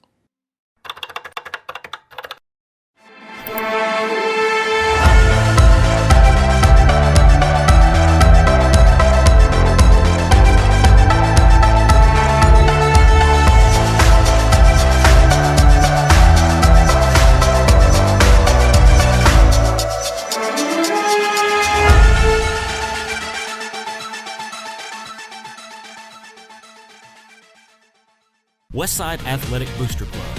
We're the team behind the team.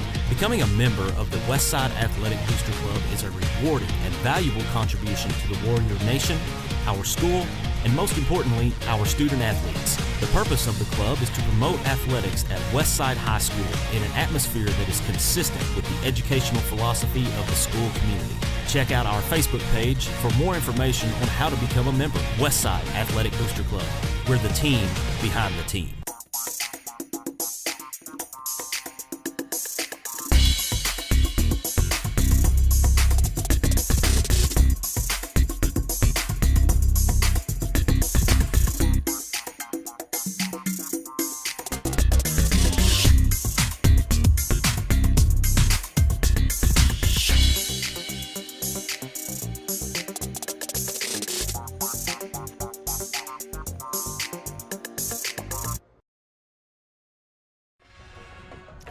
And welcome back to Rivercrest. You're taking a look at the small but mighty Rivercrest Colts marching band. We were just talking about how they do a phenomenal job as they're performing their halftime show here.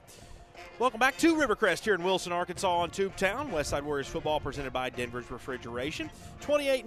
Rivercrest does lead this game with 6:45 left to play. We're in a dusty Wilson, Arkansas. And if you're anywhere near this exit, I need a Clarendon and a neti pot. It's dusty out here, and that is because they are actually just right across I-55. You can take a look on your screen.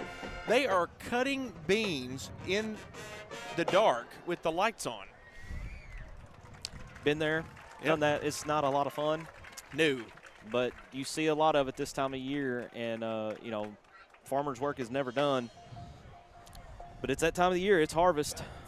And that's, you know, I just put a picture on Twitter a couple seconds ago of one of the light poles here, and it looks almost like there's rain or fog or some kind of haze in the air, you know, and it's all it is, it's the dust.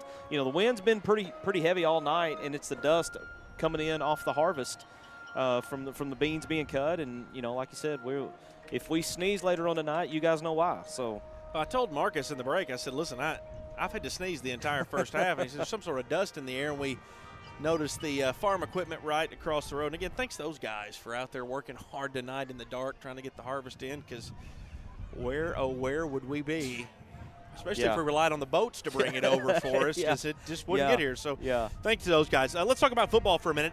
About 5 minutes left till we begin the second half. It is 28-0 Rivercrest. So here's how the scoring started. Mike Sharp hit Clay Burks on a 35-yard score. Just at the beginning of the game, it was 7-0 Rivercrest. The next score was a Rivercrest score. Trey Jones, 9-yard touchdown run, 14-0. Then Braden Brownlee had a 6-yard touchdown. That was technically a pass. That was a kind of a touch pass forward, 21-0. Westside did force a missed field goal immediately following what was a tough fumble deep into their own territory. But then they had to punt on their ensuing drive. Then there was a 25-yard touchdown pass again from Mike Sharp to Burks. Burks was double covered, and the 25-yard pass was completed as he went up and got it amongst several defenders of the Westside Warriors, and the half ended with a 28-0 lead by the Rivercrest Colts. Warriors will have the ball coming back after halftime, Marcus. Yeah, that last touchdown there, Westside had double coverage on the play. I mean, it was just a great play by Burks. I mean, we've seen his athleticism on display several times tonight, and that was one. When the ball went up in the air, I made this comment right after the play. The ball went up in the air, the wind kind of held it up a little bit. Westside's got two defenders there. I'm thinking, okay, maybe there's an opportunity here to get a big momentum swing and steal an interception here in the end zone, bring the ball out to the 20. But Burks, he did Burks things. I don't know how else to put it. I mean, we've seen the young man tonight just show his pure athletic ability on several different plays, and it's one of the reasons why it's 28-0. You know, and 28-0. While it looks bad on the scoreboard, after that initial breakdown on the first touchdown that Westside gave up when there was no defender anywhere near Burks, after that, the defense settled down. It's just that Rivercrest had such short field to work with every time, you know, either by a turnover or, you know, the first possession they start almost at midfield. The onside kick, Westside had it, and it broke loose from the Westside player and rolled out of bounds. And, you know, that kind of sums up the night so far for Westside. It's like just so close from something really good happening, and then, you know, it ends up backfiring. You're right. Several third and fourth down plays that Westside had chances to stop and force turnovers. They did do that a couple of times, so it's not like it's been an every possession scoring thing for Rivercrest. Of course, the missed field goal, a big part of that. Nice stop coming on that possession for Westside. So, again, don't let it fool you that this game is 28-0, because it's not been a poor performance from the Westside defense. More or less a very talented performance by this Rivercrest Colts offense. And the offense started to string together a few positive plays there towards the end of the first half. You know, you had a couple big runs there. Fowler had one, Hedger had one. It looked like that, you know, maybe they were starting to gain a little ground on the play at the line, you know, starting to get a little bit of a push. And then, you know, the half ran out, and here we sit 28-0. And I believe Westside will get the ball to start, because they did kick to start the game off. So, you know, if you could take this opening drive and put some kind of points on the board, just to build a little bit of confidence in your offense, is that, hey, we can move the ball and we can score on these guys. Rivercrest has taken the field once again. We got about 2 minutes left before the start of the half, so let's go ahead and grab a quick break. before we get this thing started. It's 28-0 Rivercrest. We'll see you here in just a couple of minutes for the start of the second half of play. You're watching Westside Warriors football on Tubetown, presented by Denver's Refrigeration.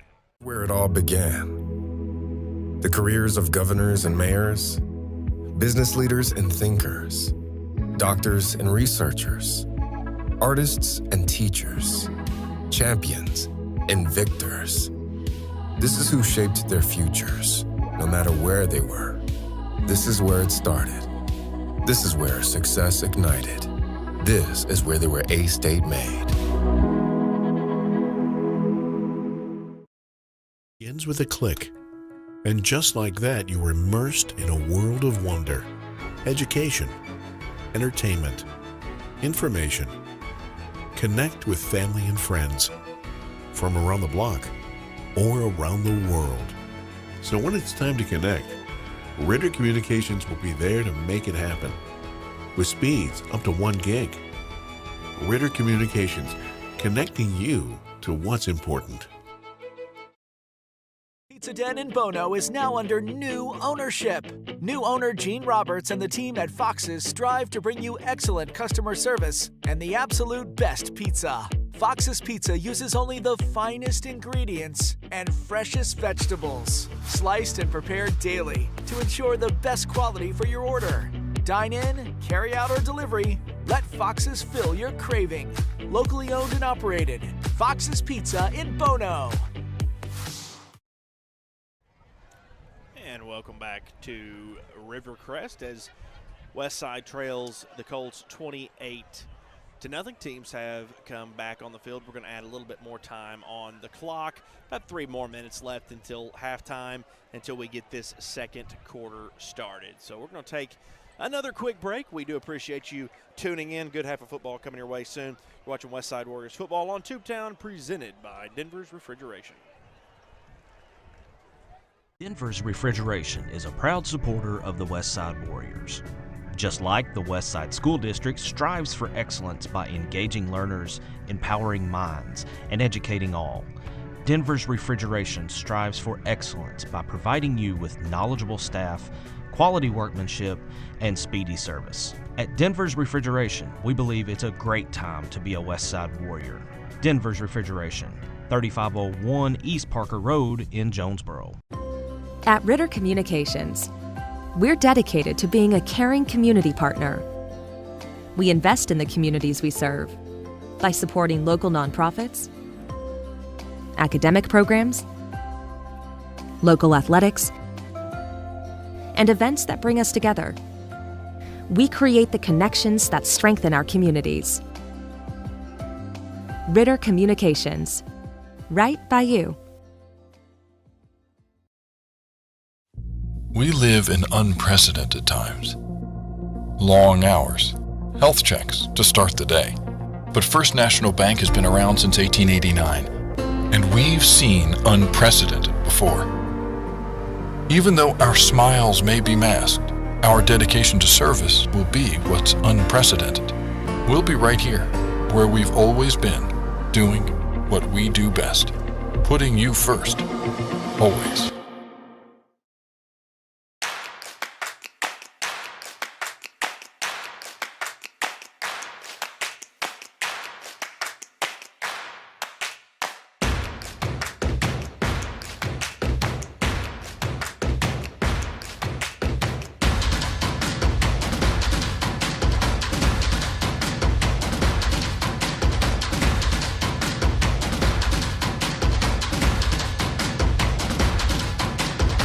Fox's Pizza Den in Bono is now under new ownership.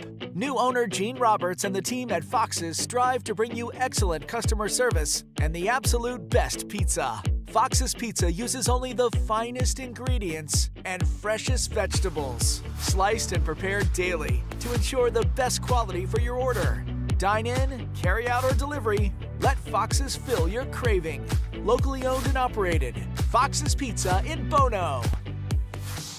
My name is Donna Ann Lucy. I am from Caraway, Arkansas.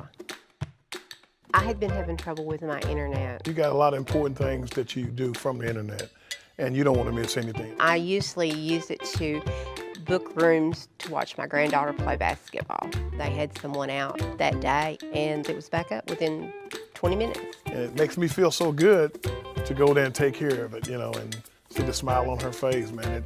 That makes my day right there. Welcome back to Westside Warriors football on Tubetown, presented by Denver's Refrigeration.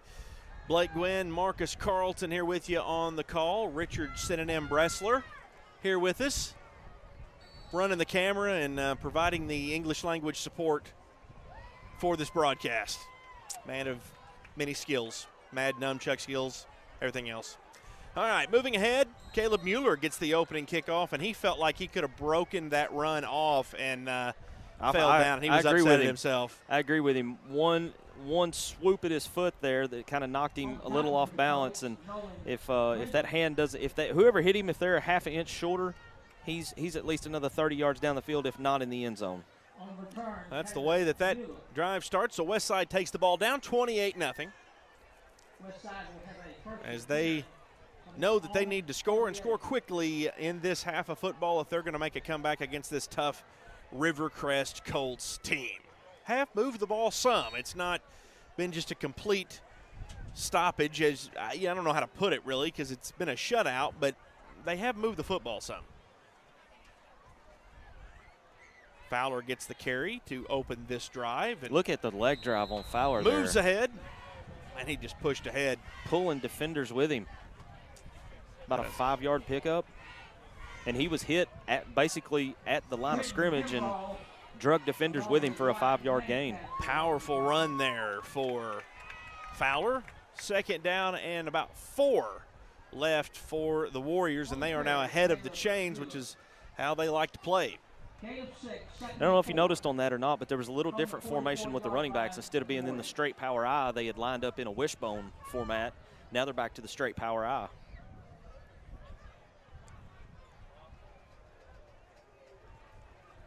Handoff goes to Fowler again. Another powerful run up the middle. Got a flag. And a flag comes in late. Where that's thrown right there at the end of the play. Maybe a face mask or a hold. I want to lean towards face mask because I think if it was a hold, it would have been thrown before then. Personal foul. Yeah, there you go, face mask. So that's an automatic first down. Automatic first down. It was a personal foul, so it's a 15-yard penalty. Huge gain for the Warriors, and they now move into Colts territory. Maybe the first time all night. That's what I was sitting here trying to think. That may be the first time that they've crossed the 50 tonight. I know they got close right before half, but I think they were just like 48, 49. I don't think they actually crossed midfield. Looks like Ivy, Crane, and Fowler in the backfield. Ashton Rasden is the receiver out to the right, goes ahead to Fowler, has a little bit of room to run. He's tough to stop once he gets going, and he makes a significant gain on first down. Yeah, another nice run. Had Connor Crane out in front of him with a lead block, kind of clearing the way for him, and Fowler made a nice little cutback, put his right foot in the ground and cut back to the left, gained a couple more yards. Another 5-yard gain. Westside's come out of this halftime, and they're moving the ball here. They got the 8 of the first down off of the penalty, but they are picking up more on these first 2 carries than they have most of the rest of the game. Darvin Fowler's been in the tailback position, and he's been at it again here on this particular play. Goes to Michael Ivy up the middle. Nice tackled play. by the shoestrings by Clay Burks, but that's a first down for the Warriors. Yeah. If Burks doesn't tackle him by the shoestrings, he's home. Yeah. And there you go. You know, it started with the kickoff. You got good field position out of the return on the kickoff. You take that one play, you build on it, play by play, a little at a time. Don't try to get it all back at once. And Westside strung together several positive plays here, a couple first downs. You know, it'd be really, really huge to get some points out of this drive. Hand off to Fowler, hit immediately. And that's good coverage on that play by the Colts. That'll bring up second down, and now the Warriors are behind the chains. Octavio, and I'm going to butcher this last name, Chirinos, just beat his man off of his block and got Fowler in the backfield for a loss of 2. That's just a really nice play. He just beat his man. 2nd and 12 coming for the Warriors. No Connor Crane yet. Not on this drive, yeah. And there's Connor Crane. No Hedger either. Cameron Hedger's not on the field. Crane's on the field now, but Hedger up until this point, neither one of those two guys had been on the field. Pass play over the top to Montana Neely. He had him, but he dropped it, and that would have been 6. Golly, that's tough, man. That's tough because that was the perfect play call. It was there, just couldn't bring it in. He was open. Kind of used the official there in the middle of the field as a what's the correct term? You can't say it's a pick; it's a rub. Yeah, yeah. Used him as kind of a rub, like a hedge. Yeah, yeah. I learned a long time ago that don't say pick around a football coach when you're talking about running a route. Yeah, because they're either talking about an interception or an illegal play. Nice run by Fowler there. Fowler rumbles ahead. Richard, camera operator here, esteemed production guru, pointed out the amount of times I use rumble at halftime. I've clearly taken exception to it, and he showed me a bunch of synonyms for it. So you're now in on the inside joke. 4th and 5 for the Warriors. We always told TV not to use insiders. Now welcome in to the inside. Inside a 4th down right here. This is a big play for Westside. Need to pick up this 1st down here. Looks like a bootleg attempt from Yarda, and we've got a horse collar. All right. A horse collar on Brandon Brownlee bails out the Warriors. Brandon Brownlee making the tackle, but we do have a personal foul. Another 1st down. Collar. That could not have been a more obvious horse collar. Yeah, and I mean, right in front of the referee as well. I mean, that's so big on 4th down. That is. I mean, that's huge. That keeps the drive alive for Westside here. It'll move the ball into the red zone for the first time tonight. Warriors are knocking on the door now. Well, and Rivercrest has given a couple gifts on this drive, and you have to take advantage of it here. You have to get points on the board. Yeah, they're not going to do that very often. No. Has been a penalty-laden game for the Colts, however. Pretty clean game for the Warriors. Yeah, pretty clean for Westside, yeah.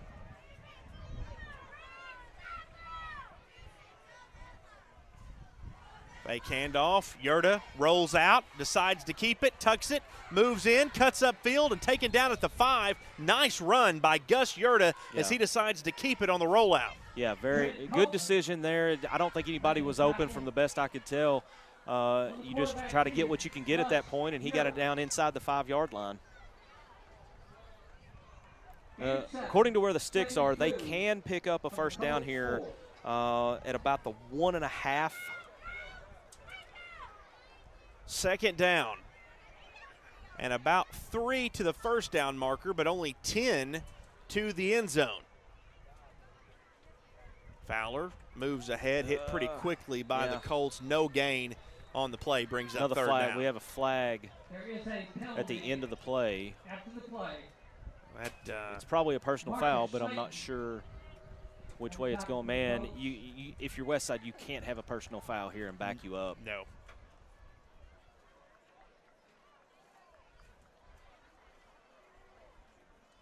Unsportsmanlike. Unsportsmanlike. On Rivercrest.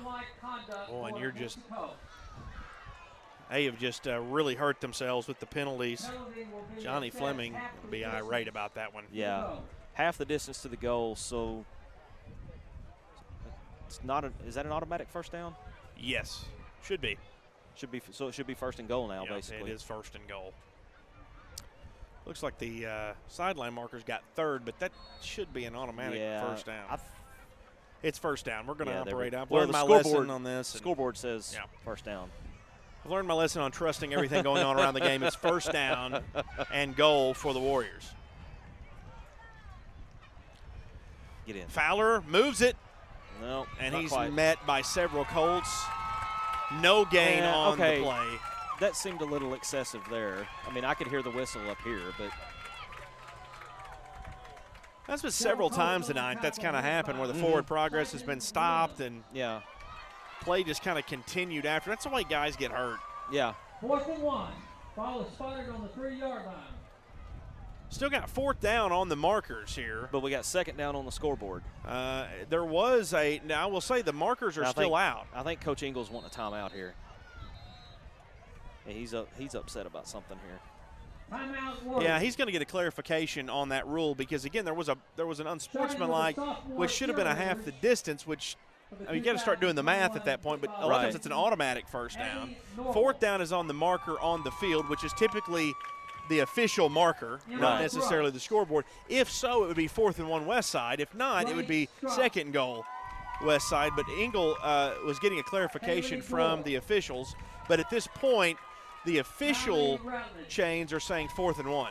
Well, and now the officials are having a meeting of the minds there around the 2-yard line.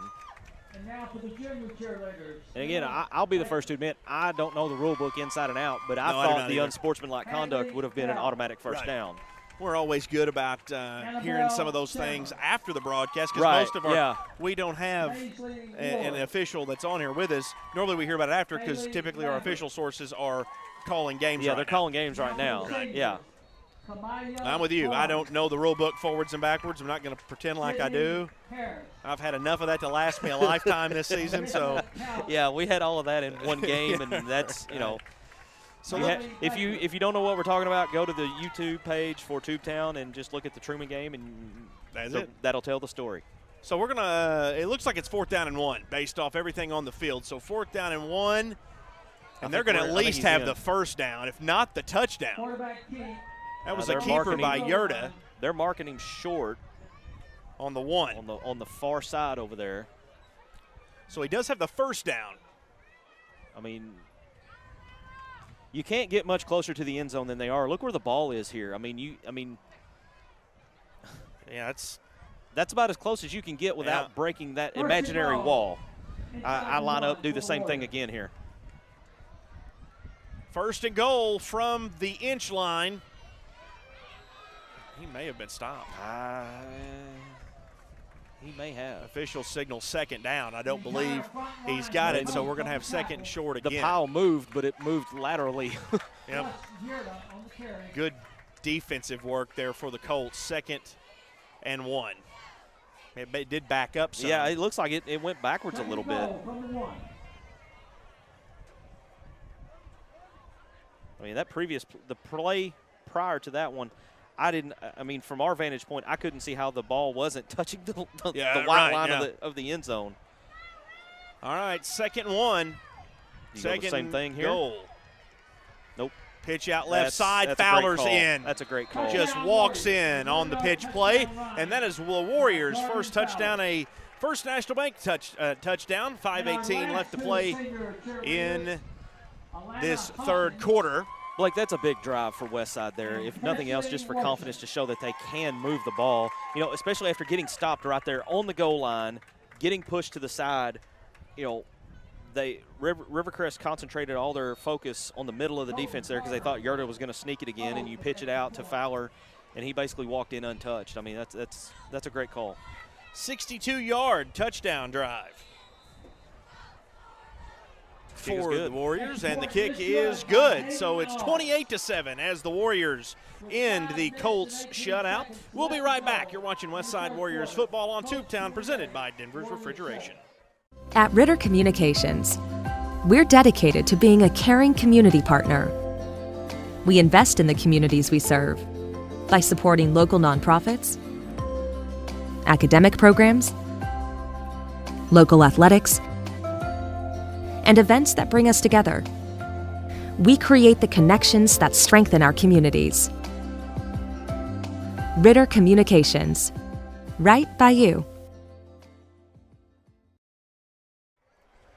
Warriors get on the board with a short touchdown run by Darvin Fowler, and he was certainly the MVP of that drive, getting every single carry for the most part, besides a couple of QB keepers, as Westside cuts into their deficit. It's 28-7 Colts. That's a really nice drive to start the 3rd quarter for Westside.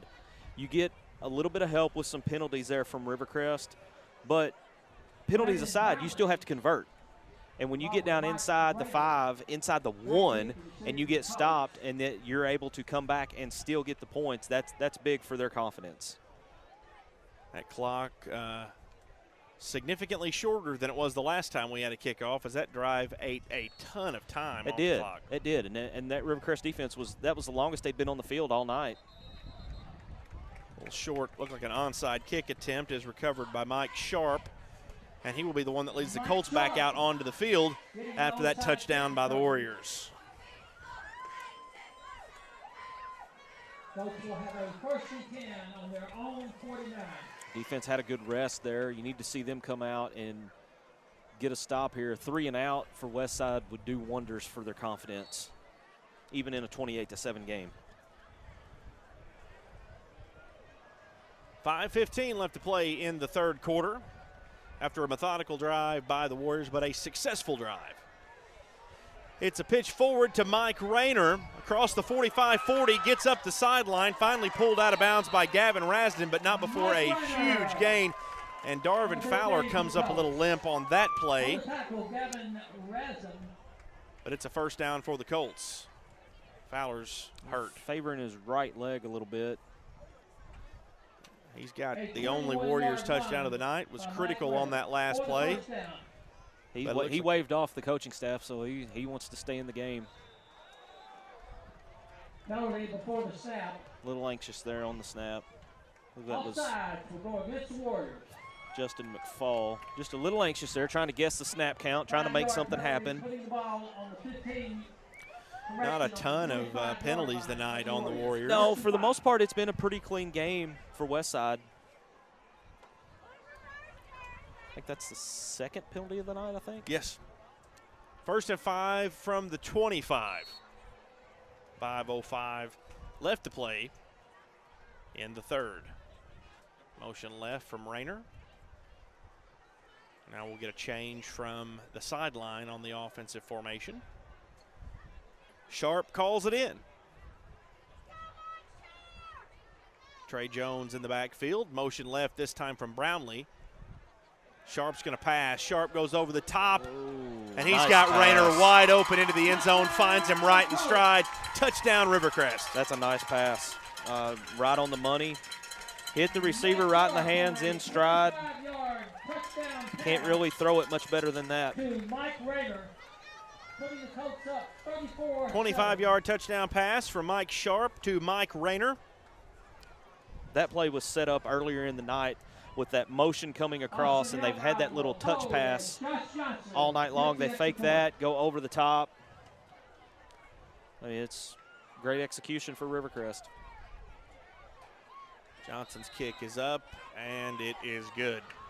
So it's 35-7 as Rivercrest adds a quick score after the Westside touchdown. It's now 35-7. You're watching Westside Warriors football on Tubetown, presented by Denver's Refrigeration. Athletic Booster Club. We're the team behind the team. Becoming a member of the Westside Athletic Booster Club is a rewarding and valuable contribution to the Warrior Nation, our school, and most importantly, our student athletes. The purpose of the club is to promote athletics at Westside High School in an atmosphere that is consistent with the educational philosophy of the school community. Check out our Facebook page for more information on how to become a member. Westside Athletic Booster Club. We're the team behind the team. Well, those folks know how to do it right. I mean, that's the way to watch a ball game. I see a grill down there. I see a lot of food and some of those reclining camping chairs. I mean, that's the way to do it. Directions to the press box can be provided if necessary. We got 4:59 left to play in this half of football, and Rivercrest on a 51-yard touchdown drive that was capped off on a 25-yard touchdown pass by Mike Sharp to Mike Rayner made it 35-7 Colts, as the Warriors will receive. So the Colts immediately cap the Warriors' touchdown within about 30 seconds of game clock time. Yeah, Blake, that was a comment I made at the break, was a definite contrast to Styles. Here's a great return. Caleb Mueller looking good, looking good. He's across the 40, had one guy to beat, finally pushed out of bounds by the Colts, but what a return by Caleb Mueller. Almost did that on the opening kickoff of the half. This time takes it a little further. Yeah, that's two great kickoff returns in a row for Westside, so the special teams have they found something right there that works. That's by far, it's going to be their best starting position of the night. Going to start it at 30. the Rivercrest 32. Yeah. Kickoff return by Caleb Mueller. They've been kicking it directly to Caleb Mueller all night. Johnson, a pretty accurate kicker, so looks like that's by design, whether it's to kick towards the corner or directly at Caleb Mueller. He felt like he should have taken the first one back. He kind of slapped the ground when he got up, and that one, he takes it all the way to the Colts 32. First down and 10 from the 32 for the Warriors. It's Fowler again, another nice run. Oh, up and over.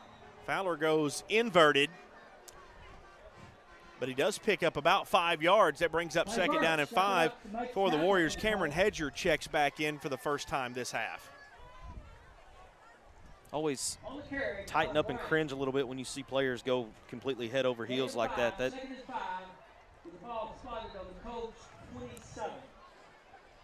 So Fowler's back at his fullback position. Connor Crane's in the middle, and then Hedger's back at his tailback position. Again, first time we've seen him in the offensive formation this half for the Warriors. Goes to Fowler in the fullback slot, moves ahead, does gain yards, about 2 yards. It's going to be third down and 3 for the Warriors. Some tough running here in the second half by Westside, specifically by Fowler, carrying guys with him, picking up positive yards. Now you're third and 3, very, very manageable here. That's the kind of third down that the Westside offense is built to convert. We'll see if they can do just that. Third down and 3. Pitch out to Hedger. Hedger finds a gap, cross the 20, room to run, and he's going to score. That's a great call. Touchdown Warriors. No flags. No flags on the field, so the play's good. Pitch out to Cameron Hedger, and a 32-yard touchdown run for Cameron Hedger is the second score of the night for the Warriors.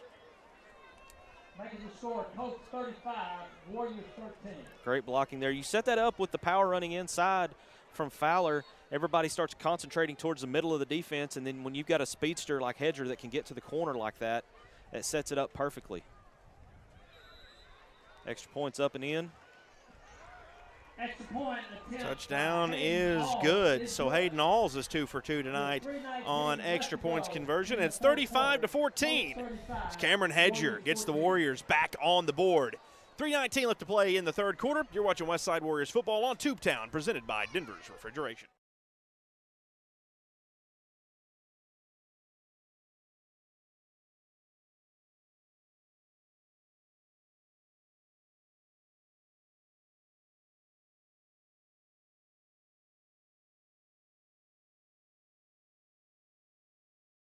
Westside Athletic Booster Club. We're the team behind the team. Becoming a member of the Westside Athletic Booster Club is a rewarding and valuable contribution to the Warrior Nation, our school, and most importantly, our student athletes. The purpose of the club is to promote athletics at Westside High School in an atmosphere that is consistent with the educational philosophy of the school community. Check out our Facebook page for more information on how to become a member. Westside Athletic Booster Club. We're the team behind the team. The Warriors have let everyone know that they are in the building. They now have 2 scores after a 32-yard touchdown run from Cameron Hedger.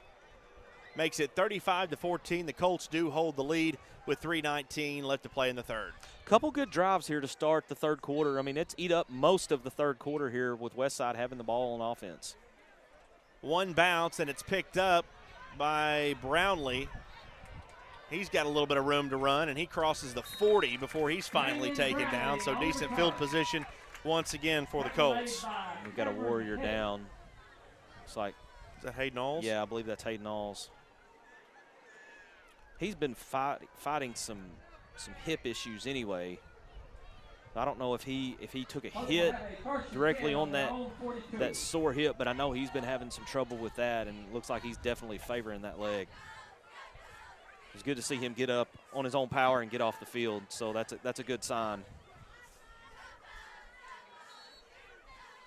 Westside defense really needs to get a stop here you know, 3 and out would be great here.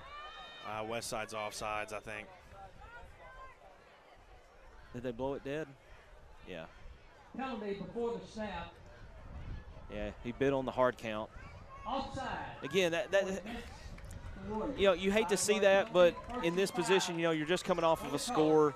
Defense is anxious to try to make something happen, and they're guessing on the snap count, and you know, they're biting on that hard count. I know it drives Coach Engel nuts, but that's one that I'm just kind of like, okay, well, you know, just try not to do it too many times in a row. 1st down and 5. Rivercrest gets 5 on the penalty. Motion right from Rayner. He had the most recent touchdown from the Colts, and a timeout is going to be called by the Colts as a very, very unhappy head coach calls a timeout. 3:09 left to play in this 3rd quarter. It's 35-14 Colts. Ends with a click. And just like that, you were immersed in a world of wonder. Education, entertainment, information. Connect with family and friends from around the block or around the world. So when it's time to connect, Ritter Communications will be there to make it happen. With speeds up to 1 gig. Ritter Communications, connecting you to what's important. And welcome back to Westside Warriors football on Tubetown, presented by Denver's Refrigeration. 3:09 left to play in the 3rd quarter. Colts up 35-14, and a little miscommunication on offense. They call a timeout, and it's 1st down and 5 after a Warriors offsides penalty on the previous snap attempt. Trips to the right for the Colts. Now motion left, pitch forward to Rayner. Rayner crossed the 50, crossed the 45, pulled down at around the 41-yard line as they enter Warriors territory. And it's that same little play they've run all night. Trey Jones got a great block right there to clear the pathway. And, you know, again, moving the chains. You see, that's the same play that they've run all night. And then also they used it as a decoy down, I believe, on their last possession where they just the quarterback threw over the top. It's kind of a pick your poison situation for the Westside defense. You know, if you don't go with that guy, he's going to pick up 10 or 12. If you go with him and then they throw over the top, we saw what happens. High snap, but still, Mike Sharp gets the pass off to Latham. What a play there as he fielded the high snap and got the pass over the top. Westside got good pressure on that as well. You know, the high snap gave them that half second they needed to get there and get pressure, but the quarterback stayed cool, got the pass off, and the receiver caught it, moving the chains again. And Mike Sharp does a wonderful job navigating this Colts offense. So much poise. Hand off left side to Brownlee, and he's hit by the Warriors on some good defensive coverage. Brings up 2nd down. It's good pursuit there. Nice play by Connor Crane, staying at home. About 2 minutes left in the 3rd. Clock continues to run. Warriors looking for another stop. Another stop could at least get you somewhat into it. Yeah. Need a stop here, though, really, if we want to think about anything in that regard. It seems like, you know, first half defense played pretty well. Seems like second half the offense is kind of playing better than the defense here. Westside was offsides but gets away with it, and they're going to swarm over to the left-hand side. Yeah, that. Johnny Fleming wants an offsides bad, and he's correct to make that assumption. They were offsides, but, you know, sometimes you can get those. And you time it just right, you can get away with it sometimes. That's exactly what happened. It's 3rd down now and about 12 for 3rd and 12 here. The Colts. You really, I mean, this could be a momentum shift. The way your offense has come out and scored on its 2 opening drives here, you've got 3rd and long. You need a stop here. Motion left by Rayner. You got to keep an eye on him because they use him in motion. The next thing you know, he's standing in the end zone. Yeah.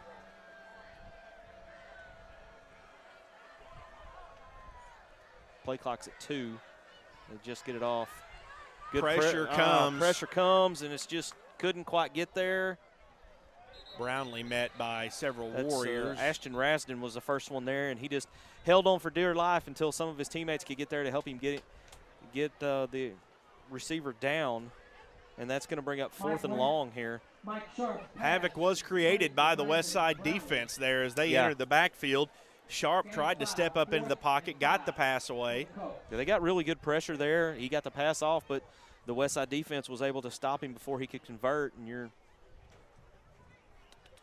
4th and 6. That's probably going to bring us here to the end of the quarter. 3 seconds left. That will take us to the 4th quarter. 35-14. The Colts do hold this lead. They also have a 4th down play coming up. We're going to see it coming up after this break. Denver's Refrigeration is a proud supporter of the Westside Warriors. Just like the Westside School District strives for excellence by engaging learners, empowering minds, and educating all, Denver's Refrigeration strives for excellence by providing you with knowledgeable staff, quality workmanship, and speedy service. At Denver's Refrigeration, we believe it's a great time to be a Westside Warrior. Denver's Refrigeration, 3501 East Parker Road in Jonesboro. Rivercrest has a 4th down opportunity coming up. Westside likewise needs a stop if they want to think about a comeback tour in this game as we begin the 4th quarter. 35-14 Colts. Huge 4th down here, and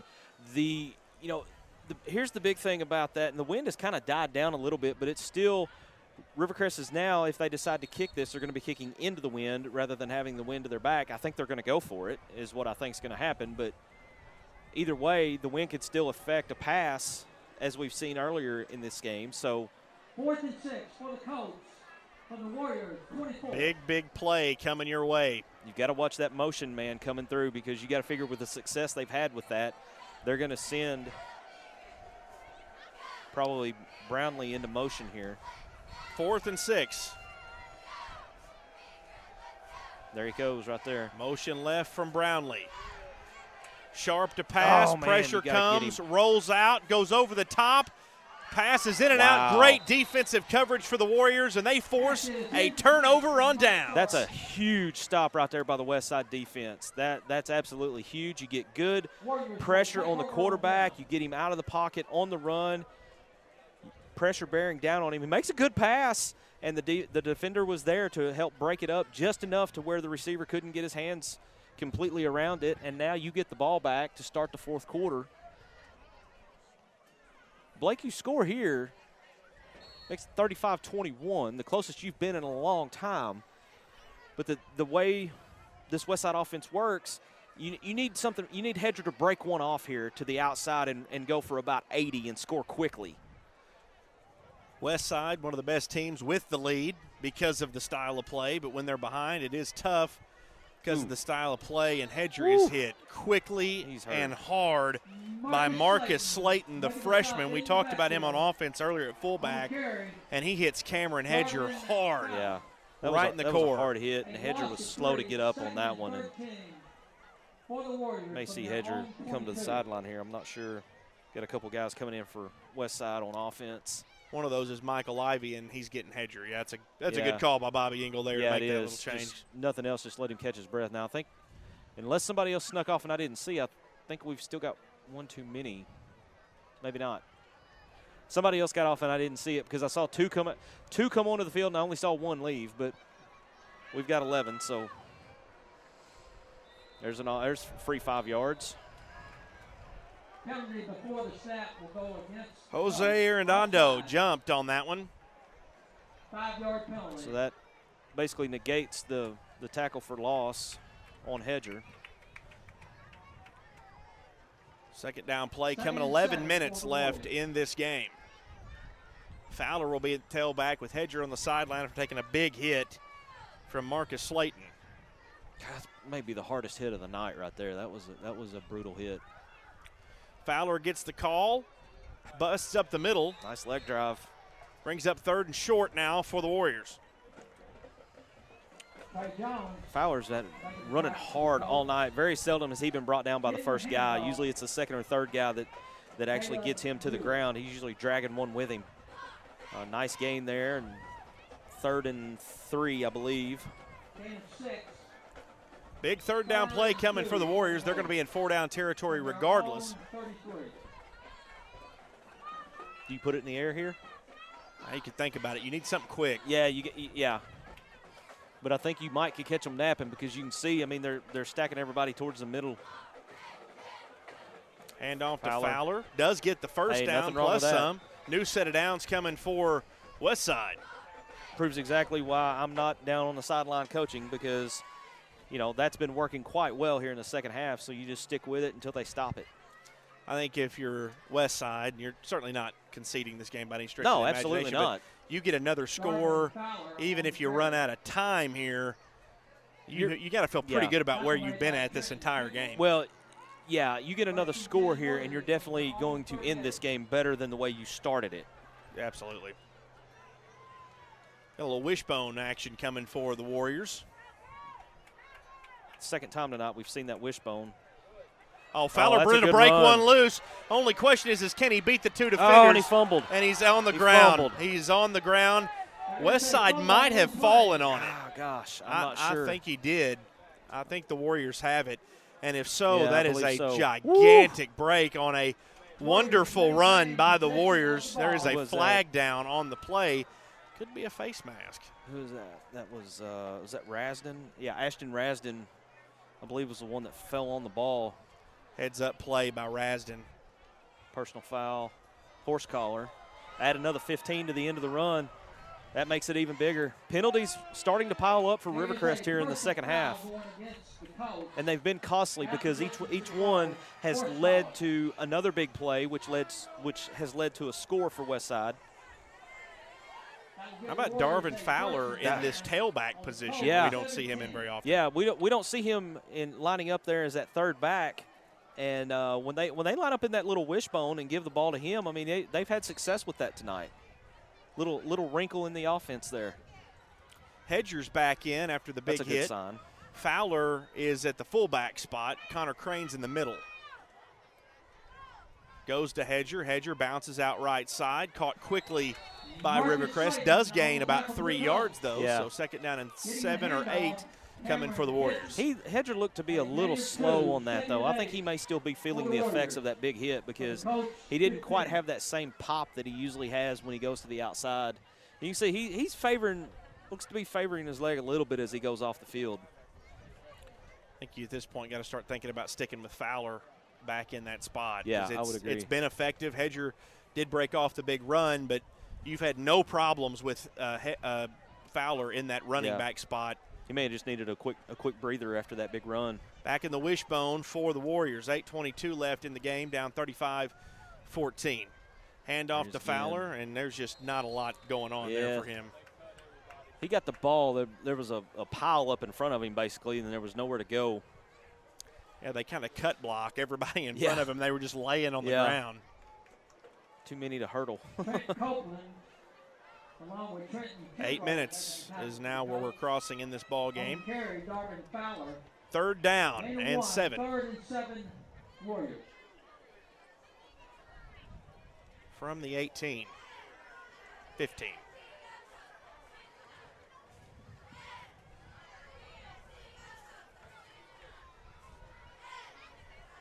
Sticking with that wishbone. Keeper by Yurt. It's a busted play. Yeah, that looked like a busted play. Not sure what was supposed to happen there, but I'm pretty sure it wasn't that. Brings up 4th down and 10 now. Back to the original line of scrimmage for this particular set of downs. Well, that's a tough one to swallow right there, Blake, because you had a lot of momentum. You get down to the 15 after the penalty. Coach Ingles is going to get a timeout here to talk about it on this 4th down because, I mean, you have to go for it. You don't really have a choice here. I mean, that's timeout Warriors. Situation as it stands. I mean, you want to go here and try to get some points on the board. And like you said, even if you run out of time, you've come back, and the way your offense has played here in the second half, that's definitely something you can build on going into next week because things don't get any easier next week. You're back at home for homecoming, but you've got Cave City coming in, and Cave City lost a heartbreaker last week to this same Rivercrest team, and Cave City has surprised several people this year with the way they've played. And you know, you and I went over and did that game last year, and you could tell that was a team that, you know, they needed just a little more seasoning at the time, and it seems like that seasoning has come in, and they're playing really well this year. Absolutely. That will be our next broadcast here on Tubetown. We'll be back at Westside. And we will include homecoming ceremonies in our broadcast for the people that enjoy watching homecoming. I don't know for sure. I got to confirm the details on that, but I assume everything will start around 6:20, 6:30, somewhere around in there, and have homecoming ceremonies, and then we'll go right into our broadcast, pick it up about 6:55 like we normally do. And have our A-State crew back with us? Yeah. Those guys are great. They have been so awesome this year. 4th and 10 for the Warriors. It's always good to have Richard back, though, even though he does talk smack a little bit. That's all right. We'll take it. All right, big play coming up. 4th down and 10 for the Warriors. Yarda's going to pass. Goes out right side. It's batted down. Telegraphed it just a little bit, and it's a turnover on downs for the Warriors. Yeah, and even if that's completed, I'm not sure. It looked like he was going to Crane. I'm not sure that Crane's going to have much there. There was a defender right up on him by the time the ball got there. So, you know, might have been a tough one to convert even with a completed pass. Westside looking for a defensive stop here just to finish this thing, like you said, kind of better than you started. Yeah. Certainly going to make an argument. They have played pretty well tonight considering what they're up against. Well, and we were talking about this in the break between the end of the third and the start of the fourth. They won the third quarter. You know, with the way this game started and then the way it carried over in the second quarter, there's a good quarterback sack right there. Nice defensive pursuit. I mean, this team is not conceded by any means. Crane, and I didn't see the other one who was back there with him. Mike Sharp on the carry. Looked like Eli Willie. Now you've got Rivercrest backed up behind the chains here. The Rivercrest offense has been, you know, outside of the one play where they went over the top here in the second half, the Rivercrest offense has just not quite been in sync like it was the first half. And you have to think part of that is some of the adjustments made on the defense. I can't say enough about the defensive game planning of the Warriors tonight, because this game could have easily been well out of hand at this point, but they have adjusted and they've picked it up. Trips to the right, motion now left, pitch to Rayner on that same play we've seen several times. He busts forward, breaks a tackle up the sidelines, and he has about one person to beat. Montana Neely trying to run him down, and he's going to score. Mike Rayner takes it 85 yards to the house. He made a cutback at about the 30-yard line where it looked like he was hemmed in and going to be pushed out of bounds, and he stopped on a dime. We do have a flag, so it may be off or not here. Let's see what the – I did not see the flag thrown. I heard the PA guy come across. Yeah, we got a holding call there, so maybe that's why it looks so good on the sidelines for him to stop on a dime like that. Yeah, may have gotten a little help there. So a holding penalty. This thing changes the complexion of everything we've just seen. Well, again, another big penalty in a big situation by Rivercrest. It's just this time it's on their offense rather than their defense. Penalties have definitely hurt the Colts in this second half. Yeah. A lot of them have been on defense, as you mentioned, but this one, a big one offensively. That was huge. They're back to their own 5. Well, and I was sitting here trying to figure out, okay, how did he not get pushed out of bounds over there? But if somebody was getting held, I mean, that, you know.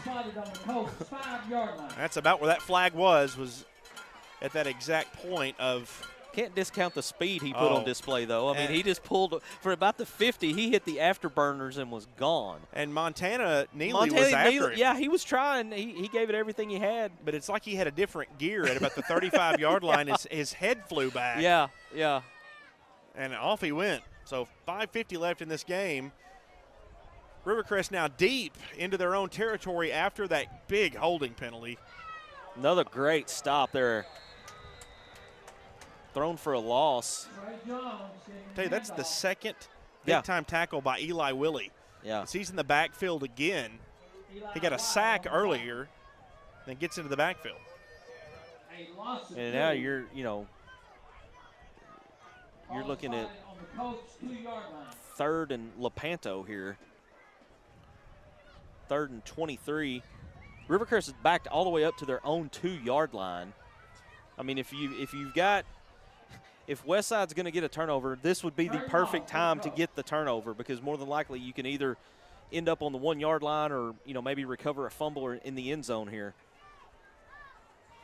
Sharp to pass, out right side, throws it high to Burks. Burks catches it, makes a couple of moves, misses a couple of tackles, still on his feet.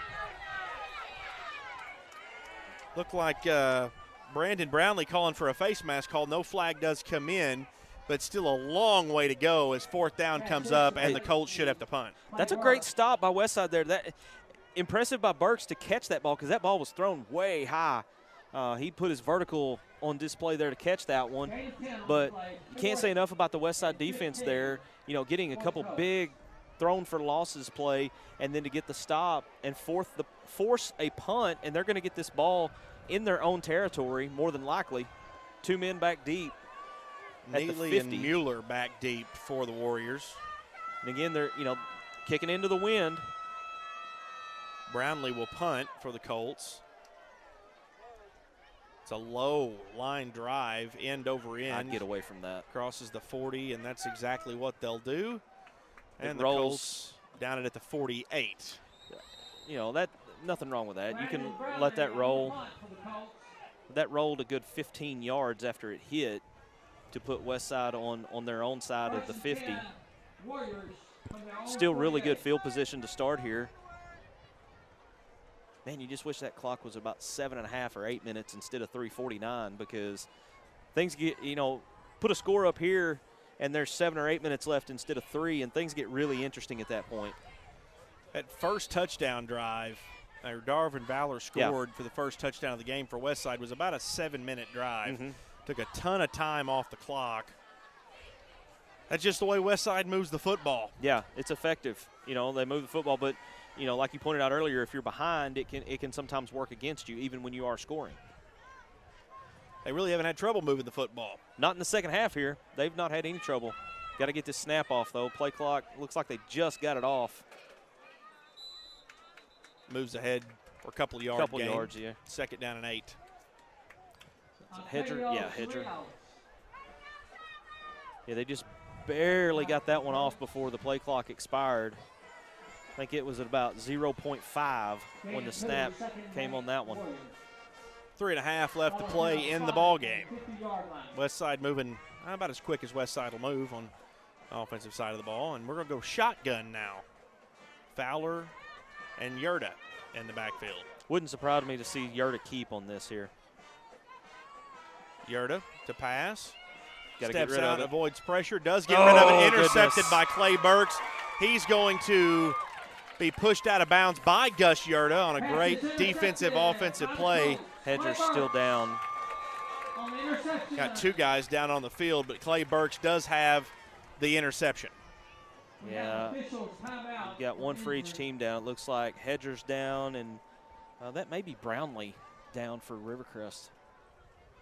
I believe it is. I believe it's Brownlee. And we've got And a we got a penalty, penalty flag. Looked like Bobby Engel. Yeah.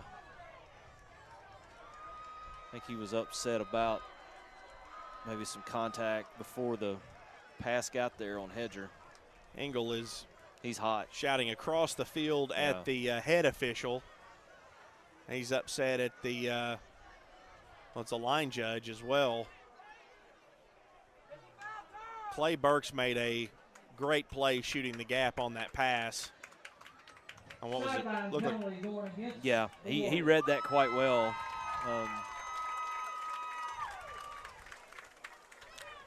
First real mistake made tonight by the Westside offense. And I don't know how much of a mistake that was. It's just a great defensive play. Yeah, he was just moved into the right spot, read the pass. Yurda was under pressure, had to get rid of it as he was hearing footsteps from behind him, and it ends up in the hands of Clay Burks. So 1st and 10 now from the 30. It's a run play by Latham. Cuts upfield. We got a holding penalty. Big time holding penalty. Trey Jones literally had Gus Yerta just pinned on down the ground. for the 3 count. I mean, and Yerta was just yelling for help.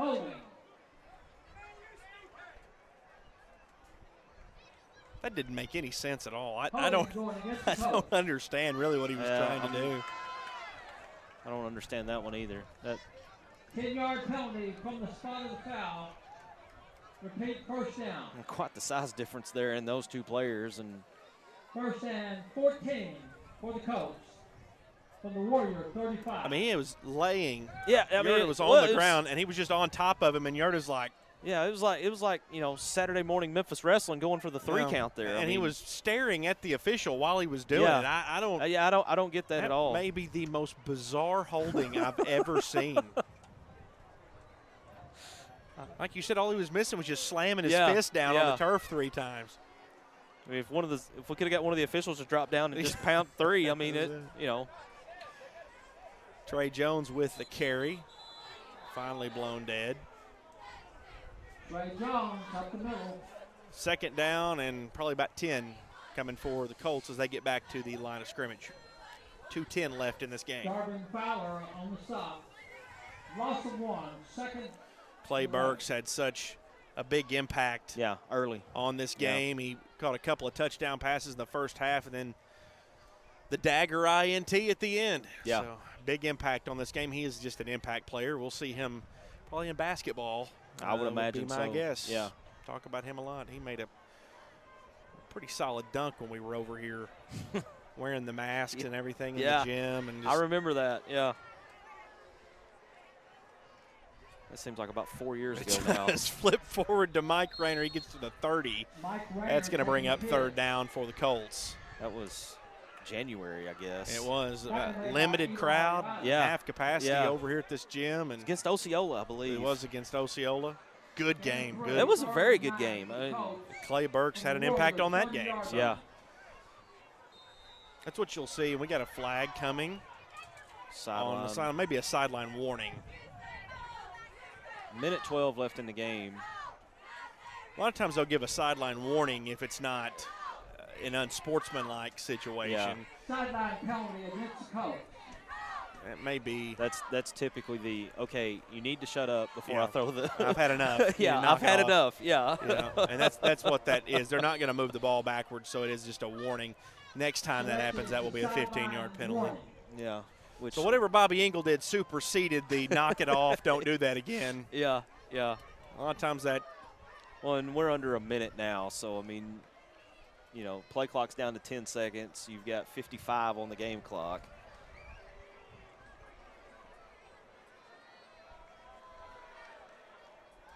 Sharp hands it off. No I'll gain say on play, this. fourth down.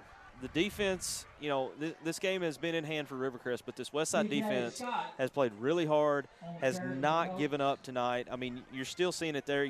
They're throwing a guy for a loss here. When the game is in hand and you're under 30 seconds left and they're still playing like there's 3 full quarters to go. So kudos to them for playing hard all the way to the final horn. This Westside team, one that had to figure some stuff out coming into the season, didn't get started all that great, but I believe they're making some significant progress. Yeah, you definitely, you look at this game at halftime and it's 28-0 at halftime. You and I were kind of talking about during halftime, it's like, okay, well, do we see turbo clock in this one? And Westside came out in the second half, and you just glance at the score. If you didn't watch the game and you just see the score 35-14, you don't see the whole story, because the Westside team of the first half and the Westside team of the second half are 2 entirely different teams. And I think there were some good points that happened in the second half that you can take and build on both sides of the ball. Oh, I think so. And, I've never met a football coach that was into moral victories. Right. But there is a lot to take away from this game. Yeah. Westside was not embarrassed in this game on either side of the ball. No. Performed well, performed with a lot of composure, which is something we've seen over them in the past, that at times they'll lose their composure when they get down. Yeah. They didn't do that. Great adjustment. And this team is trending in the right direction, Marcus. Yeah, I think so. I mean, there was definitely, penalties have been an issue this year for Westside. Everybody that's watched our games have seen that, and this is probably one of the cleaner games that they've had. I would say probably for the whole season. one of the cleanest games we've seen. So you definitely got positives to build on going into next week. And like I said earlier, it doesn't get any easier next week. You are at home. You're back for homecoming. But this is a very good Cave City team that's coming into town. This is not, the same Cave City team that we've seen in past years that has struggled to just compete. So this will be another hard-fought game coming up Friday night. And, as we see here, the post-game huddle, you see a sight there that you don't want to see. You see Cameron Hedger hopping on one foot, not putting any weight on that right leg. So hopefully that's not too severe of an injury, and because he's a key piece to the offense and the defense. He plays a lot of defensive back as well. So hopefully he can get healed up before next Friday night. Clay Burks with a couple of touchdowns for Rivercrest to set the tone, including a dagger interception late in this one. Touchdown by Darvin Fowler, who led a great drive there for the Warriors, and then a 32-yard touchdown run from Cameron Hedger finishes the scoring from Westside. Westside falls to 1-4 and 1-2 in conference play, 4-1 and 3-0 for the Rivercrest Colts. Next broadcast on Tubetown is a home game for the Westside Warriors versus Cave City. Rivercrest moves on and travels to Highland, long road trip for the Colts.